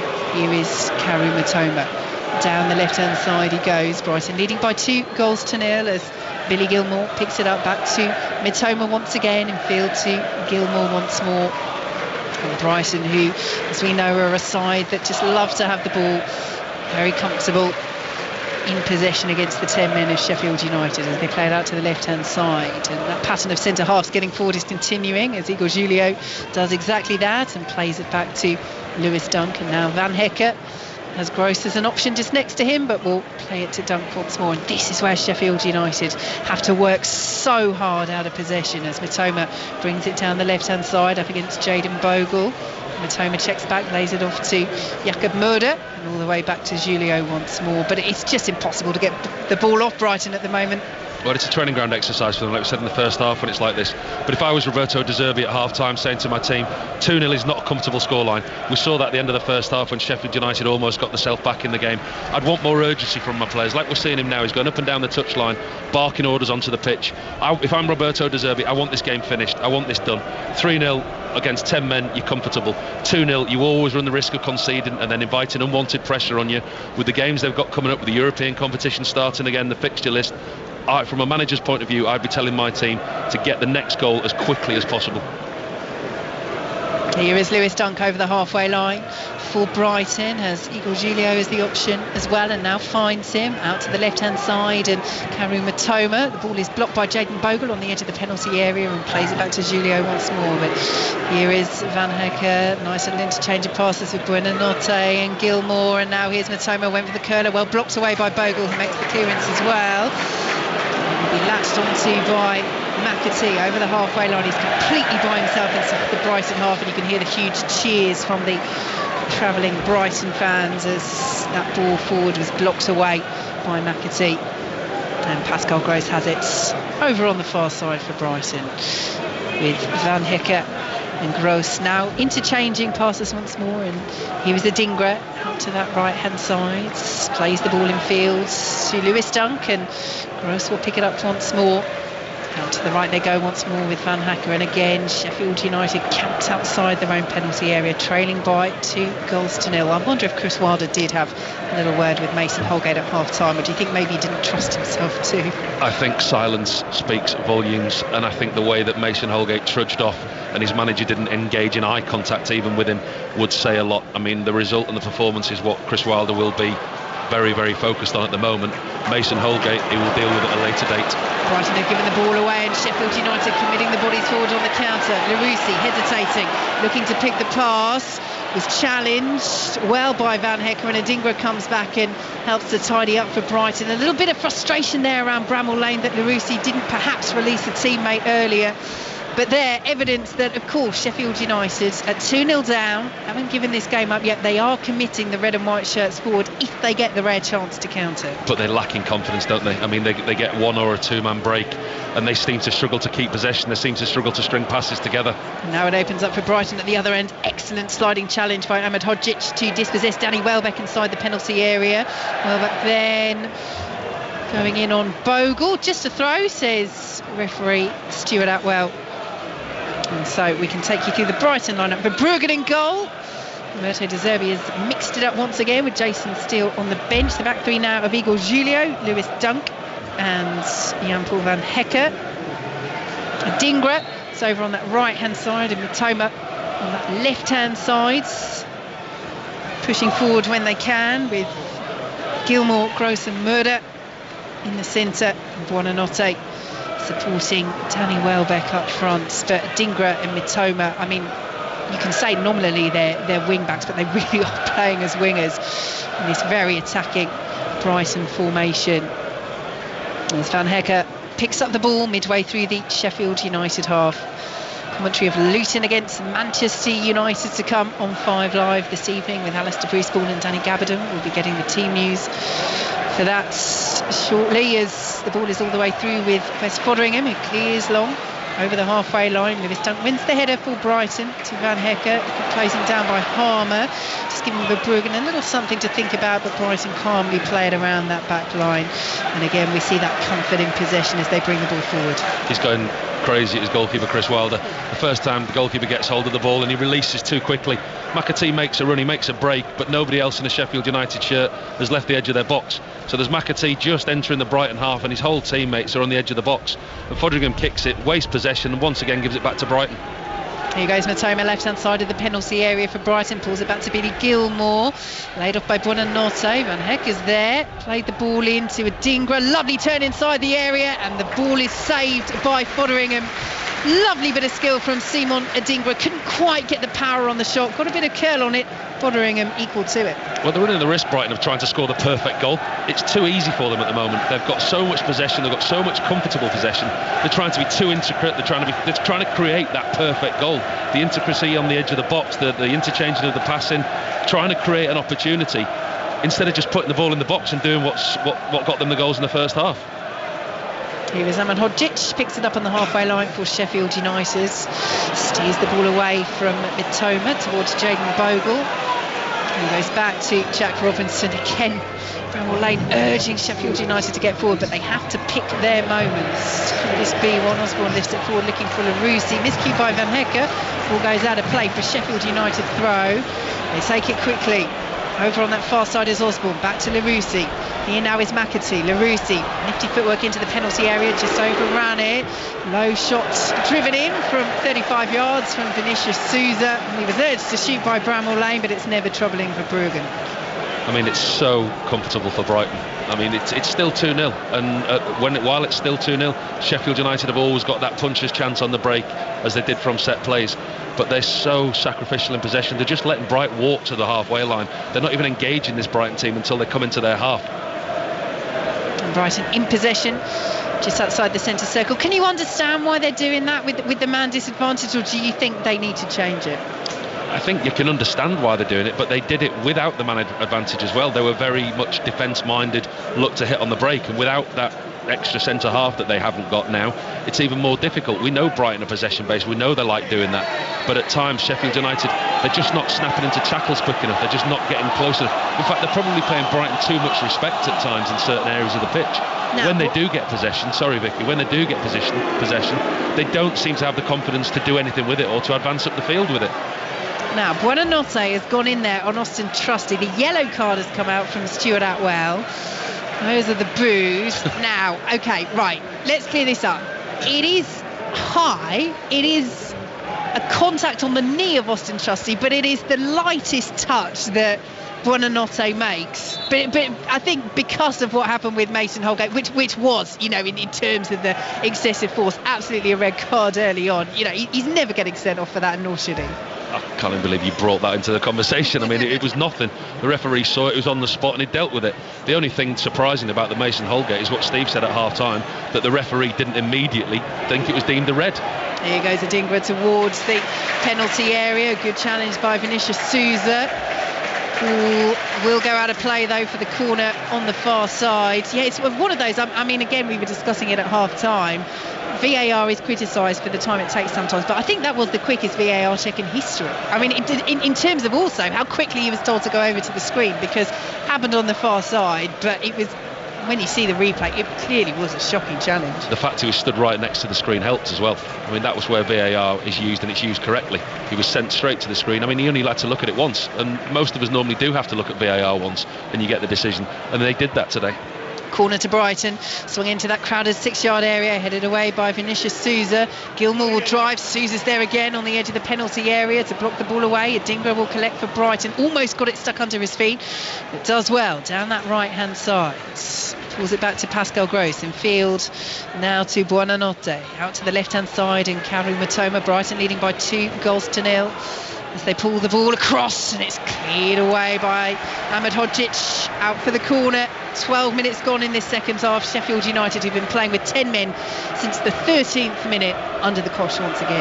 Yeah, and I think the key for them is staying in this game. They're not going to dominate possession now the longer the game goes on. The key for Brighton is to take advantage of the ball possession that they've got and create chances and put this game out of Sheffield United's reach. But as long as it stays 2-0, they have got a chance, and they're still in this game. heading for their first Premier League win over Sheffield United in their history, Brighton. In their 6th meeting in the competition. Can they make that even more secure against the 10 men? Pascal Gross swings it in, and Foderingham right under his crossbar claims and will release quickly, and this time it could be a good delivery because McAtee could be in behind him. McAtee into the penalty area, picks up the ball, trying to get the shot away but couldn't pull the trigger, and Billy Gilmour, who'd raced back with him, makes the challenge and brings the ball out of the penalty area. But listen to the applause around Bramall Lane. They appreciate the effort that their side, down to 10 men so early on, are putting in against this Brighton side who lead by 2-0. That time Foderingham gets the distribution right. He sees McAtee through, he's one-on-one, he's through on the goalkeeper. The defending from Moda and Gilmour was excellent. They just managed to snaffle him out, but Wes Foderingham saw that McAtee was through, and it was one of the sidewinder kicks that doesn't go above 6 foot in the air, put him through almost one-on-one with the goalkeeper, and that's the type of counter-attack that Sheffield United are going to need. Here come Brighton outside the penalty area. Jakob Murder with the shot, deflection, goes behind for another corner. Brighton pushing for this third goal, but as Paul Robinson, former England goalkeeper with us on 5 Live this afternoon, says, there are just those shoots of hope occasionally for Sheffield United, and I do think Chris Wilder, who's preparing to make another change and bring on Andre Brooks, will be pleased with how his sides have responded, particularly in this second half. There's only so much you can do when a defender makes a challenge inside 13 minutes and gets sent off. But actually the response in this second half from Sheffield United, and keeping it to 2-0 in the first half, has been positive. What can they do here? Brighton swing it in, headed away at the near post by Sheffield United. Shout for handball, the crowd appealing for everything, trying to do everything they can to boost their side's morale as Billy Gilmour sends the ball back in. Adingra plays that cross straight out of the penalty area, brought down by Van Hecke. Sousa is there, nice little touch. Was he caught there? Stuart Atwell says no. Brighton win back possession midway through the Sheffield United half as the Brighton fans shout handball for every touch that their side get at the moment. Here's Lewis Dunk in field to Billy Gilmour. Danny Welbeck picks it up, certainly not with his hands, with his feet out to the left-hand side. Mitoma down to the byline, lovely work again by Mitoma. Good save, Foderingham. Really good reaction at his near post, behind for another corner, but Mitoma has done that so often in this game. Down the left-hand side, jinks his way into the penalty area, gets to the byline. Foderingham dealt with that well. Looks so sharp, Mitoma, down this left-hand side, cutting on his right foot. Goes past Bogle as though he's not there. Gets through one-on-one with the goalkeeper. It's Ahmed Hodzic, makes it difficult for the goalkeeper. Gets a block on it and actually deflects it, which makes Fodringham's save even better.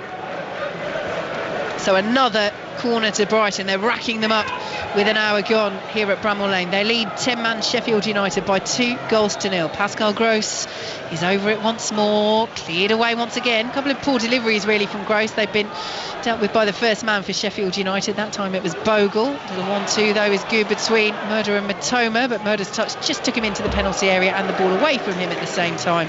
And Bogle will clear forward by McAtee, headed on by Harmer. McAtee won't latch onto it, cleared away by Julio. Chris Wilder, I think there was just telling Ben Osborne to wait because he wants to get Andre Brooks on, but Sheffield United don't want to wait. They're desperate to get back into this game. Turned out to be a good decision. Here's Harmer into the penalty area, cuts the ball across, was looking for Osborne. Van Hecke read it and will clear away, out for a throw. This time Sheffield United, he's furious, Chris Wilder. He's saying to Sousa, look, don't take it, let me get the substitute on. Now, as he changed his mind, he's walking back towards his technical area. Jack Robinson's up to take this long throw. I think he's actually seen the momentum that they have at the moment, Sheffield United, and he doesn't want to disrupt it, Chris Wilder, by making a change at this point, because they have a throw deep inside Brighton territory. Can they get a goal back? Jack Robinson sends it in, it's long, it's straight behind. Verbruggen watches it, and now Chris Wilder will make this change. Andre Brooks preparing to come on. And coming off will be Yasser Laroussi.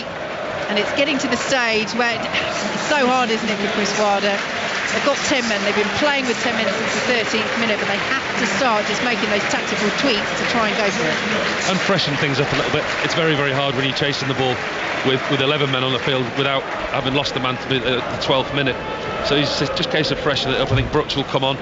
He'll sit a little bit more advanced than Larouci did. And as we see now, Osborne's actually slotted into that left back, so Osborne's dropped a little bit deeper, and he's going to employ Brooks a little bit higher up the field in those bright, garish pink boots he's got on. They're awful, aren't they? Well, it means you can spot him from up here in our position high in the stands here in Bramall Lane. Yes, very bright colours. You must have had some bright goalkeeping kits in your time, Paul Robinson. Bright goalkeeping kits, not necessarily, and I think as a goalkeeper, if you leave yourself wide open with bright colours, you're a very, very easy target. 1 for abuse and 2 for strikers. Here is Pascal Gross. Brighton still leading by 2-0 against 10-man Sheffield United. That senseless challenge inside the opening 13 minutes from Mason Holgate. Worth a watch on Match of the Day, 10:30 on BBC One. Perhaps unless you're a Sheffield United fan.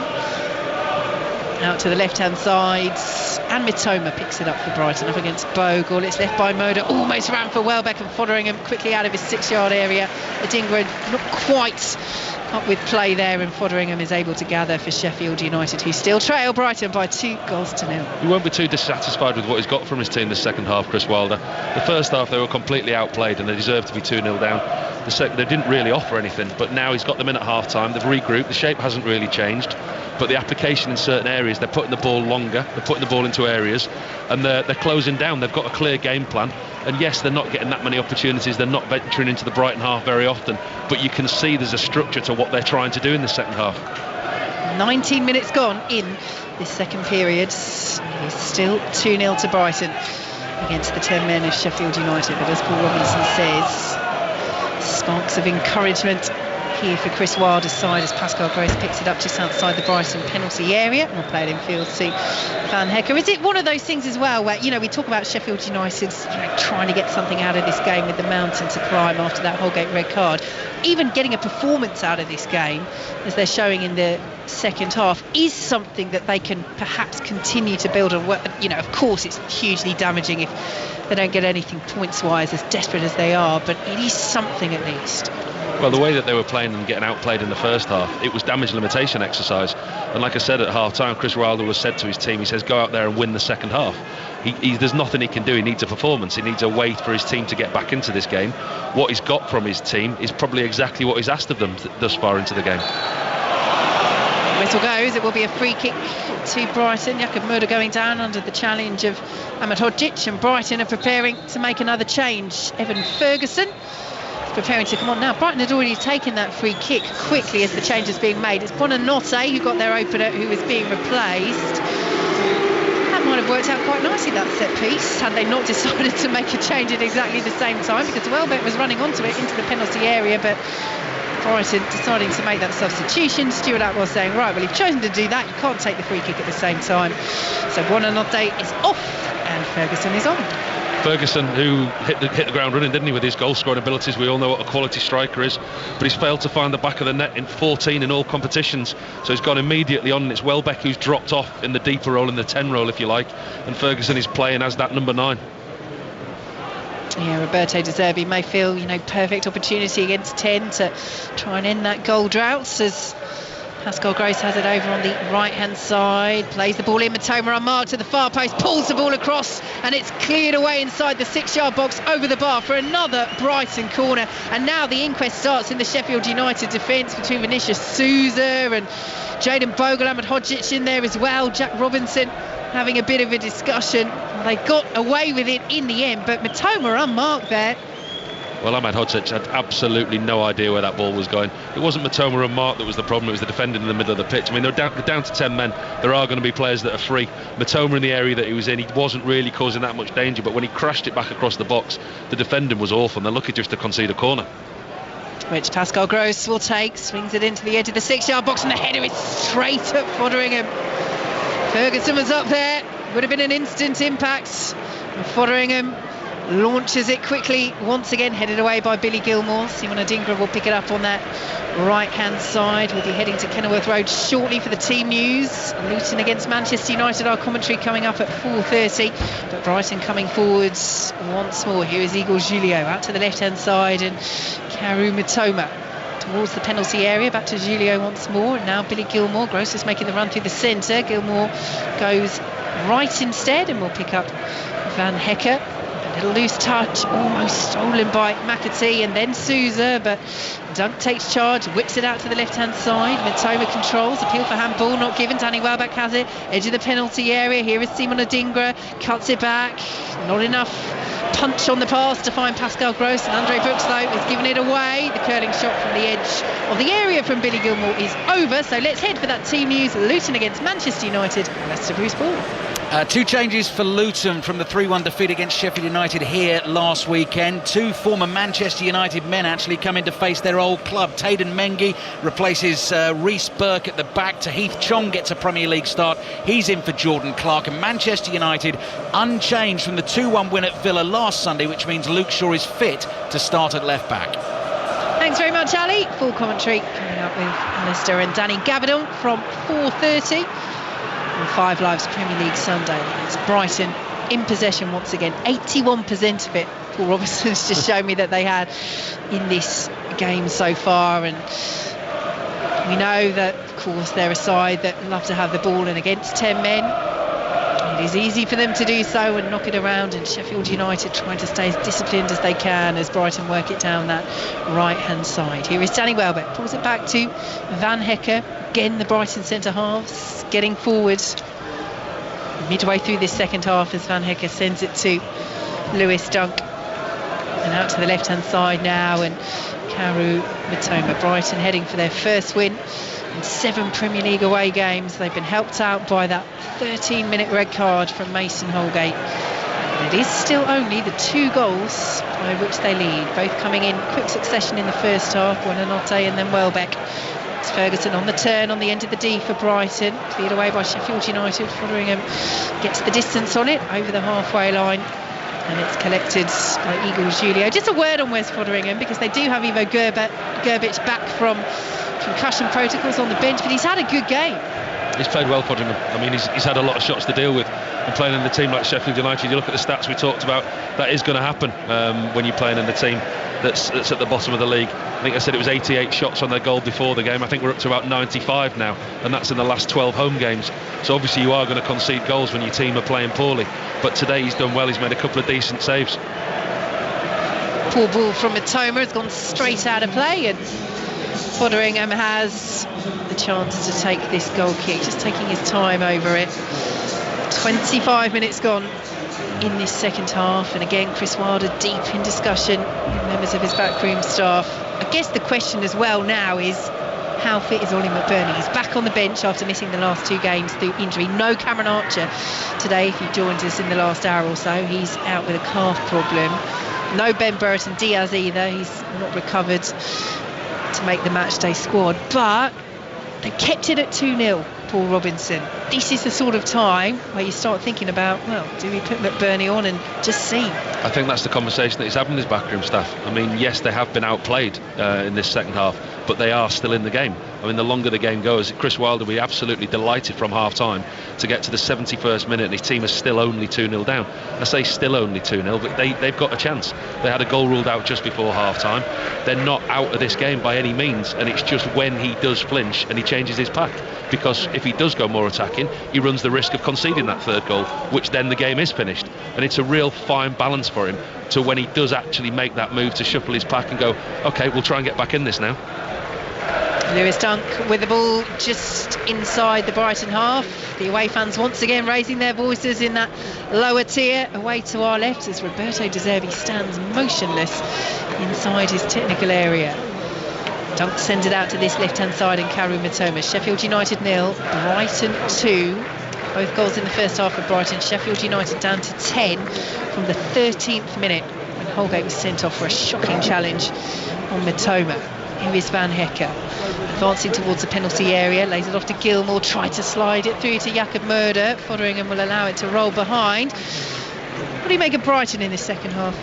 Trying to be too precise. They've got far too much of the possession, and it's, yes, they are used to having it, but not this much. And it almost is a training ground exercise, the way that they're playing in front of 2 banks of 4, and they're trying to break it down. It's too easy for them almost. Nobody's making the final decision as to put the ball at risk. Nobody wants to lose possession. And like I said earlier on in commentary, they're probably guilty of trying to score the perfect goal. I mean, possession stats are absolutely incredibly in their favour, but actually they're not making that count. And still, this late on in the game, with Sheffield United only 2 down, 1 goal could really change the mood in Bramall Lane very quickly. Here is McAtee. He's done really well in that hold-up role. He took Asula off midway through the first half after that red card, so he's really been working so hard, dropping back into midfield and then playing that false 9 as well as Sheffield United give the ball away. Here is Adingra, very well won back by Ben Osborne in that left wing back position, and here is Andre Brooks as well to hold on to possession for Sheffield United, who have it once more with Osborne. Just over the halfway line now with Harmer, who on the turn looked to run himself because there's so few options ahead of him. And the ball goes out of play on the far side for Sheffield United though. And again, when we look around the stands, I mean, we were discussing at half-time, Paul Robinson, whether if Brighton got a third goal, whether they might start to empty. But you do get the sense, that the crowd are here. Yes, they've been quietened by that early red card and the 2 Brighton goals, but they are very much appreciating what their sides are doing here because of how early that red card was and because of the nigh on impossible task it's given them. Well, I think minimum requirement in any football team you play is maximum effort, and the Sheffield United players have certainly given the manager and the supporters that today. There's been a few little bit of disconcert towards the referee, but there's been nothing towards the team. They can see the effort that this team are putting themselves through. I mean, Mason Holgate hasn't helped the team whatsoever getting sent off in the way he did after 12 minutes. The game plan out the window. It's always going to be a tough game against Brighton anyway, but what the demands that he's put on his team, the 10 men that are left on the field really are having to put in a shift. They've hardly touched the ball all game, but you from a fan's point of view, they're appreciating what the players are giving them. Here is Igor Julio for Brighton, sent it out to the left-hand side, and Karim Matoma once again gets the ball across, and it's flicked in.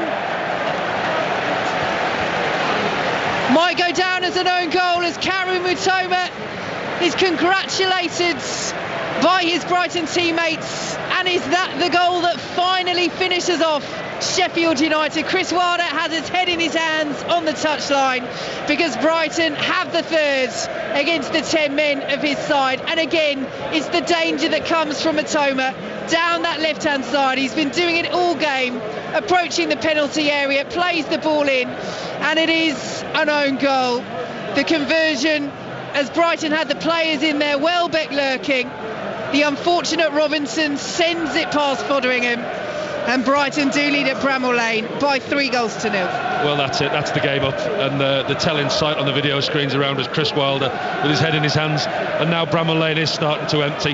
The team have given everything for what they had, and they were keeping Brighton out. But it was that man Matoma down this left-hand side. He was absolutely brilliant. Cuts down the byline, puts the ball across, and Robinson could do nothing. He's just trying to block the shot. Inadvertently comes off him and goes into his own goal. And Matoma, who's been a thorn in Sheffield United's side all afternoon, has just been substituted. Yeah, his last action of the game to force that own goal from Jack Robinson, and Ansu Fati replaces him. And he's still deep in discussion with his backroom staff, Chris Wilder, but we were just talking about it, Paul, weren't we? At what point do you go for it? And I just wonder whether it was about to happen. But now 3-0 down, having played with 10 men for so long, do you even put on Ollie McBurney? He's just back from injury. The last thing you want is to see something happen to him when you've really now got to start looking to the games that they have coming up, starting with Wolves away next Sunday. You could see by Chris Wilder's reaction, he was that close to making the change. The game was entering the last 15 minutes. I mean, we're in the 77th minute now, and he was almost at the stage of, right, we've kept in the game this long, the team have given me everything, let's freshen it up and let's have a little bit more of an attacking threat on the field. And now the conversation has changed to, right, okay, we don't want to get beaten heavily, we don't want to risk any more injuries, let's get through this game without any more injuries, without any more goals going in, and regroup again for next week. The 10th time this season in the Premier League that Sheffield United have conceded 3 or more goals. Of course, the context is that early red card for Mason Holgate as the ball goes straight out of play for a Brighton throw on the halfway line. And as we look around the stands here at Bramall Lane, a few more red seats are starting to appear. They know the game is up, the Sheffield United fans, as Ansu Fati has the ball down the left-hand side. And now again it's about that sort of mentality to damage limitation, as it was really in the first half. Well, it hurts as a player when you've held on for this long and you've been got this far in the game, and the 10 men, you're battling, you're constantly chasing. Adingra, brilliant fourth, meets it first time on the edge of the 6-yard box. And Sheffield United have to try and not crumble here. Lovely goal by Adingra. Clinical finish, continuing his excellent form. And Brighton lead by 4-0 at Bramall Lane. And let's be honest, it's nothing more than they deserve. They've absolutely dominated the game this afternoon. We've talked about Sheffield United's fight, we've talked about Sheffield United's desire, but Brighton have been the better team. They've played them off the park. The midfield of Gilmour, Gross, Adingra's been excellent down the wide areas, and they've just literally just put their foot on the pedal when they needed to at the right stage. Said about De Zerbi at half-time, saying go and get that third goal, finish the game off, let's move on. And his team have done that with 12 minutes of normal time to go. They've looked a different level this afternoon at Brighton. And changes being made now for Sheffield United to preserve the players that they really need in this one. And James McAtee is replaced by Rhian Brewster. And just a word on McAtee, because he's been given such a difficult task to play in that false nine role, but he's really done his job well in very difficult circumstances. He's worked extremely hard in that lone role as a midfield striker, if you like, trying to join in and give them some kind of an attacking threat. You see the players that have been brought off the field now, Hamer, McAtee and Osborne, 3 really key players to Chris Wilder. That shows you exactly where his head's at with this game. He knows this game's over, he knows that this game's finished, but he wants those 3 players ready and fit for next week. So Brewster, we've mentioned the other players coming on, Tom Davis and the former Brighton man, Oliver Norwood. So Sheffield United will not be bringing on Ollie McBurney-Pevers. Stupinian is preparing to come on for Brighton, but in terms of the game, it looked as though it was gone really from those early Brighton goals midway through the first half after that red card, and as Brighton had the ball midway through their own half. You know, Chris Wilder's, in terms of positives they can take, it's that section from the start of the second half up until those 2 quick-fire goals for Brighton. You know, there's a huge amount of credit they can take, but it was always going to be nigh on impossible, which of course is what they're trying to pull off in staying in the Premier League. 10 minutes before half-time and then up to the 70th minute, his team put in a real shift. They showed a lot of character, a lot of hard work and a lot of desire, but it was only going to be a matter of time before Brighton unpicked the lock again, and they've done that. And to their credit today, like they did in the FA Cup, they've come up here, they've dominated the game and they've scored the goals. Murder's delivery into the area, dangerous ball, won't be met by Adingra at the far post, and is behind for a Sheffield United goal kick. Here comes that change for Brighton as Stupinian preparing to come on, and he will replace Danny Welbeck. Well, he did net 5 against Sheffield United here just last month in the FA Cup, as you just alluded to, Paul Robinson. Will they be able to find a 5th? The 3 points are heading for Roberto De Zerbi's side, most certainly. And a rare goal for Danny Welbeck. The lads in the studio spoke before about his contribution without the goals, what he brings to this side, the experience that he has, the way that he leads the line. He's done all that today. He's been excellent today as Danny Welbeck, but he's also put the icing on the cake with a goal as well to add to his tally for this season. Yep, it's taken him up to 4, 3 of those coming in the Premier League. And that is how many Brighton have netted at Bramall Lane this afternoon. 9 minutes plus added time to play. Full commentary of Luton against Manchester United coming up from 4:30. Do stay with us for that. And you can watch all the highlights on Match of the Day too this evening from 10:30 on BBC One, as that ball won't be kept in by Sheffield United, and Brighton have the throw over on the far side. Sheffield United's going to be able to keep it at the 4, or will they concede 5 goals, 3 home games in a row in all competitions? Here is Pascal Gross, plays the ball into the penalty area, little flicked header, he's sent behind, but Brighton look in the mood for more. Yeah, Brighton have been very good today, but it feels like there's an air of resignation around Bramall Lane. I've been here a number of times this season, and the support's been fantastic, and the support always is good here, but there's not frustration, there's not anger, it's just a quietness. The atmosphere, there just seems a real lull. And I mean, before the game we said that they've got 13 points, 3 wins, it's going to be difficult, a really good, difficult job to stay in this league. And almost this defeat and this performance there's a bit of a realisation. It's odd, isn't it? It's just a really quiet lull of an atmosphere. Stupinian in possession for Brighton. Here is Billy Gilmour, sends it back to the halfway line, and Lewis Dunk forward to Van Hecker. Brighton leading by 4 goals to 0. And of course, that red card, we keep mentioning it, but it's so key. 13 minutes into the game, Mason Holgate sent off for a wild, mindless challenge on Kaoru Mitoma, completely unnecessary. And that really set the tone for the rest of this game as Julio plays it to Lewis Dunk. Lovely ball forward, looking for the run of Adingra, who tips his head just as he's unable to reach it and stop it going out for a goal kick to Sheffield United. Do you know, on another note, I'd be surprised if Holgate plays again this season. He's going to get 3 at least for that red card. It was an awful challenge. And for a manager like Chris Wilder, how can you trust a player who does that in 13 minutes in such a huge game for them at home? I mean, all the game plan went out the window so early on. It was such a rash tackle, a bad tackle, I mean, whatever you want to call it. It was an awful challenge. But to have that mindset to do that and put your team in a position after 13 minutes, we don't know what the result would have been with Sheffield United having 11 players on the pitch. It was going to be difficult for them, but it was certainly made a heck of a lot more difficult by that challenge. Can they at least get on the score sheet? Sheffield United, run by Ryan Brewster down the left-hand side, cleared away by Lewis Dunk. You felt he was pushed over there, but decision is thrown to Sheffield United as he clears the ball out of play. Down the left-hand side they come with Brooks, swings the ball into the area, cleared away by Igor Julio, and Brooks over on that far side will prepare to take the throw for Sheffield United. Given the way this game has panned out, given that they will still be rooted to the bottom of the Premier League, what chance do you give them, Paul Robinson, of doing it? I didn't give them much before the game, but seeing another performance like that and another squad member who's going to be missing for 3 games at least, they've just doubled their task. I mean, it was a very hard challenge before the game, but I think with... ball into the area, they almost get one back, Sheffield United. Huge frustration for Ahmed Hodzic, who was up from the back.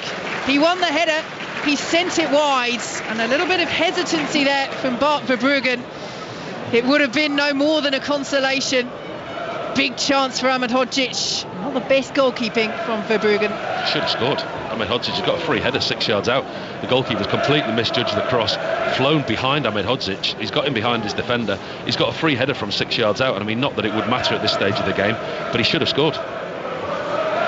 Here come Brighton at the other end. Can they punish Sheffield United? The ball is through with Adingra inside the area. Ansu Fati went down, advantage played. He's back up, has it once more. Ansu Fati breaks to Adingra, up against Brooks, little deflection, and the ball does find its way into the back of the net. Ferguson was there on the line, but it might have crept in from Adingra before any touch from Ferguson. And Brighton do have 5 once again at Bramall Lane. They lead Sheffield United by 5-0, and for the 3rd home game running, Sheffield United ship 5 at Bramall Lane. Do you want to ask me that question again? Not much. Conceding that many goals, I mean, we spoke before the game about the amount that they concede. They've got the worst attack in the league and the worst defence in the league, highlighted again by Adingra down the right hand side. Doesn't really have to do a lot. A couple of 1-2s on the edge of the box, the ball breaks to him, and it's a deflected shot that loops up and over. It goes to the back post, and Ferguson seems to do everything he can to try and end his goal drought. We're just seeing the replay now, and he might just get his left kneecap on it. This one's for the the dubious goals panel. When it loops up, Ferguson's in at the back post, and he just tries. I think he's missed it, hasn't he, Ferguson? That's Adingra's. Ferguson had the easiest opportunity to get off the mark and end that goal drought just by tapping it on the line, but I think it's Adingra's goal. 5-0. It might have brushed off the dirt on his sock as they give the ball away again. Sheffield United, here is Estupinian, cleared away at the back by Sheffield United. Do you know the other thing they're going to have to look at is whether that effort from Adingra was initially on target before it took the deflection, so it might go down as another own goal for Sheffield United. But either way, it's 5-0 Brighton, and it has turned into another very, very miserable afternoon here at Bramall Lane for Sheffield United as the ball is cleared away by Ahmed Hodzic. A few ironic cheers as the flag goes up on the far side for offside, but now we do see the Reds' empty seats start to appear in great numbers around us, and miserable afternoon. That's all you can say, really. Again, I mean, I think that their home form's been really poor. Being a Blade this year at home at Bramall Lane, there's been not a lot to cheer about. There's one thing, you've got value for your money. You've seen lots of goals here at Bramall Lane, but not necessarily in the right end that you would want from your team. Defensively, far too porous, far too susceptible, concede too many goals, and just lack any kind of an attacking threat. And unfortunately, when they do go 1 or 2 goals down, I know they had 10 men today, they don't seem to have any way or any plan to get back into a game. Cleared away at the back for Sheffield United, but won't be kept in over on that far side by Andre Brooks. And we have 2.5 minutes plus added time in this second half. A whistle that can't come soon enough for Chris Wilder. How does he pick them back up from this? Do you just, in terms of what he says to the players, do you just look at that early red card and say, look lads, you gave it your best, but it was always going to be an uphill battle, and we go again, we move on? Well, I think where Chris Wilder is with his team, I think it'll be a constructive team talk. There will be issues, obviously, with the amount of goals they're conceding. There'll be tactical issues he wants to put across. The Holgate situation, I'm sure he'll deal with separately, one-on-one with him. I think he'll be very pleased with the way that his team performed in the last 10 minutes of the first half and the first 25 minutes of the second half. The attitude and application isn't in question. You know, they've worked their socks off. They've tirelessly chased the ball all afternoon. Brighton have had 80+% of the possession, and I mean, that's a hard shift to put in chasing the ball all afternoon. They just haven't been good enough again. They're coming forward again. Here is a Dingra driven shot from the edge of the box, is blocked by the former Brighton man Ollie Norwood. Brighton coming forward again down that right hand side. Ball goes into Van Hecker, little layoff to Pascal Gross. Brighton certainly look in the mood for more, leading by 5-0 against the Sheffield United side, who played with 10 men from the 13th minute after Mason Holgate was sent off. They've won possession just inside their own half. Norwood will send it out to the left-hand side, and Andre Brooks dispossessed on the halfway line, but Brighton have given it away. Brewster then was pulled down, and that will be a free kick to Sheffield United, and a yellow card once he's up to his feet, which he is now, for Billy Gilmour. Free kick there for Sheffield United in the middle of Brighton's half. If anything, it just gives them a little bit of respite. It just stops them having to defend their own goal, and actually it gives them the ball. There's been stages in this game where you almost feel like saying, put another ball on the pitch and let Sheffield United have a game. I mean, Brighton have dominated the ball and dominated the possession and the whole game. It's been one of the most one-sided games that I've watched all season. Ball forward by Ollie Norwood. And Andre Brooks, did he commit the foul there? No, he didn't, but it still goes behind for a goal kick anyway. I was going to say, I was here for the Aston Villa game a couple of weeks ago, and I have to say, I think the performance from Sheffield United has been better than in that game, but it's still the same scoreline, 5-0. They trail Brighton as we enter 5 minutes of added time, and that is the cue for more home fans to get to their feet and start making their way down the gangways towards the exits. I bet the Fed have seen the number 5 up in lights at the stadium, aren't they? And that's 5 minutes of injury time. Here is Billy Gilmour for Brighton. So Sheffield United staying 7 points from safety. A huge opportunity then for Luton Town to boost their own survival hopes. They're hosting Manchester United. That is the commentary coming up next for you here on BBC Radio 5 Live with Alistair Bruce, Ball and Danny Gabardon. As Brighton still have the ball inside the centre circle. Here's Billy Gilmour, sent it out to Julio, but all very comfortable now for Brighton and Roberto De Zerbi. They've been so up and down this season, but as the Dingra whips the ball into the area, it's just ahead of Ansu Fati, collected by Estupinian on this left-hand side. Good defending by Bogle. Will that go behind for a corner? Yes, it will. Just got a touch off the Sheffield United defender. But, you know, inconsistency has been their Achilles heel, Brighton. This is going to be their 5th win in their last 19 Premier League games. They won 5 of their opening 6 this season. Do you think they look set to go on a run? Well, when they play like they do today, but like you say, it's the inconsistency. It's the inability to string performances like today and results like today together. But let's not forget the juggling the European campaign as well. And that comes back into play again in the next few weeks. So it'll be interesting to see how they end the season. Estupinian, short from the corner, plays the ball into the box. It's cleared away by Sheffield United, who have 3.5 more minutes to endure. They trail by 5-0. Brighton have a player down inside the area. Half a look from Lewis Duncan, our referee Stuart Atwell, but nothing given, and Sheffield United pick up the ball on this right hand side. Played in field to Jayden Bogle. Their tired legs out there now though, as Ahmed Hodzic clears away. Ryan Brewster sends it out to the left hand side as Sheffield United come forward looking for this late consolation. Tom Davis into the penalty area. Ball will just run away from him. Did it take a touch off Julio, yes it did, according to referee Stuart Atwell, and the Sheffield United fans who have stayed are cheering that, as there's a little bit of afters there between Bart Verbruggen and Tom Davis. Sheffield United corner is the decision, but pushing and shoving now on the goal line. Brighton leading by 5-0, but an intensely frustrating afternoon for Sheffield United, as Verbruggen is booked for his part in that, and so is Tom Davis, and Stuart Atwell will hope that just calms everything down. Tom Davis needs booking for that haircut, doesn't he? I mean, he's sporting what can only be described as a short mullet with shaven sides. That's one of the harshest haircuts that I've ever seen. Do you know, you always watch the warm-ups in great detail, and that is the key thing you pointed out to me before this game, so I'm glad you've got it into the commentary, Paul Robinson. Well, you were aghast. Norwood with the delivery, cleared away by Brighton, sent back in by Bogle. Little deflection makes it easy for Verbruggen. Well, they're letting people into a few trade secrets behind the curtain, if you like. In the warm-ups, we do look for keys, don't we? We look for the colour of the boots, we look for certain things that identify different players. And there's one thing today, Tom Davis is not difficult to identify. Yes, a distinctive hairstyle from Tom Davis.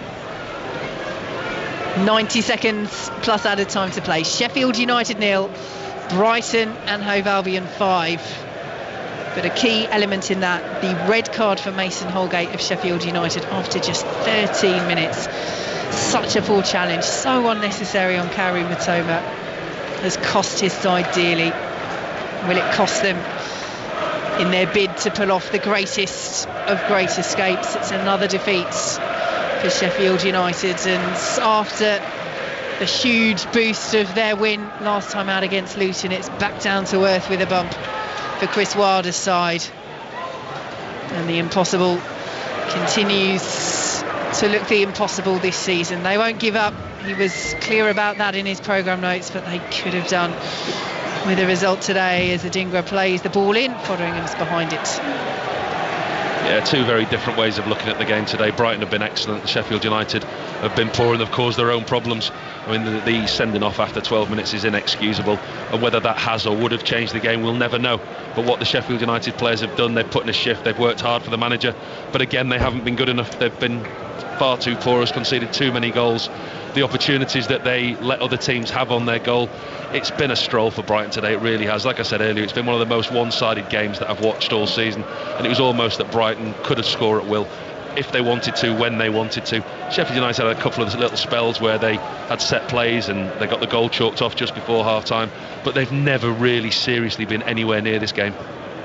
Brighton in possession, Lewis Dunk has it, and there is the full-time whistle. Another miserable afternoon for Sheffield United at Bramall Lane. For the third home game in a row, they ship 5 once again to Brighton. But the game, of course, coloured by that early red card for Mason Holgate after 13 minutes. A senseless, dangerous, completely needless challenge on Karim Matoma. And from then on, it looked as though it would be mission impossible for Sheffield United. It proved to be. Will it be mission impossible to stay in the Premier League this season? Paul Robinson. On that performance, yes, absolutely. We discussed it before the game. What a hard task that Sheffield United had. Listen, they're losing 5-0 at home on a regular basis. They're conceding far too many goals. They've got the worst defence and the worst attack in the Premier League. Those two combinations don't keep you in the league. On that performance today, there's not a lot the manager can take apart from the attitude and the application of his players. Brighton were too good for them. They passed them off the park. The quality that Brighton had in the midfield, in the forward areas, every time they went forward, they were a threat.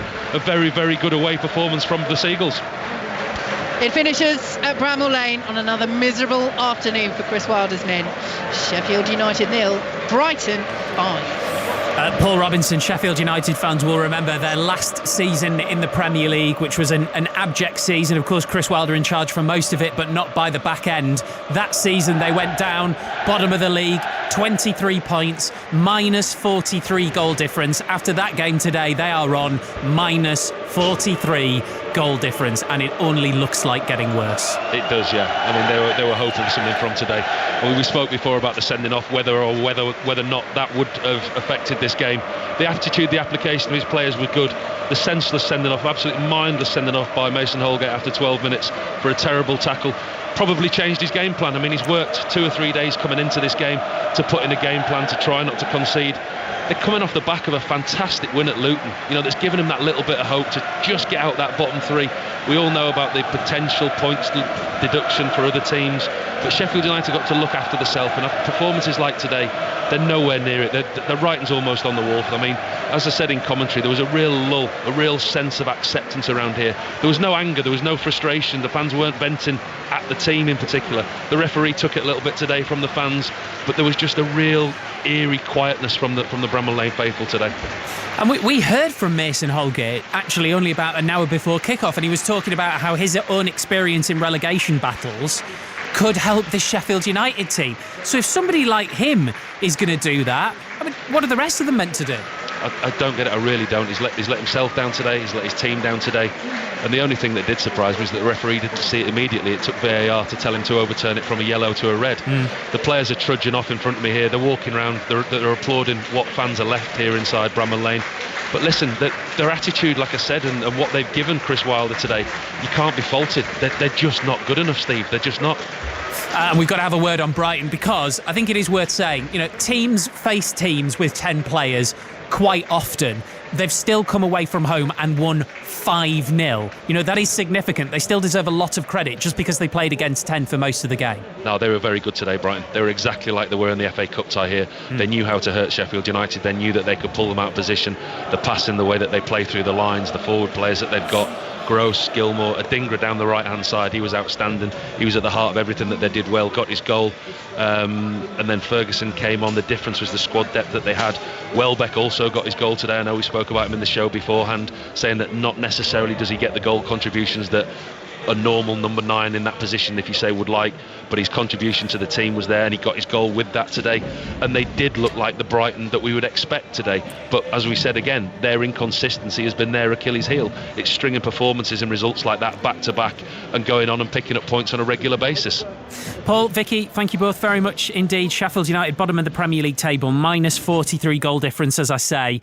Compare that to Burnley, who are second bottom, minus 30. They both have 13 points.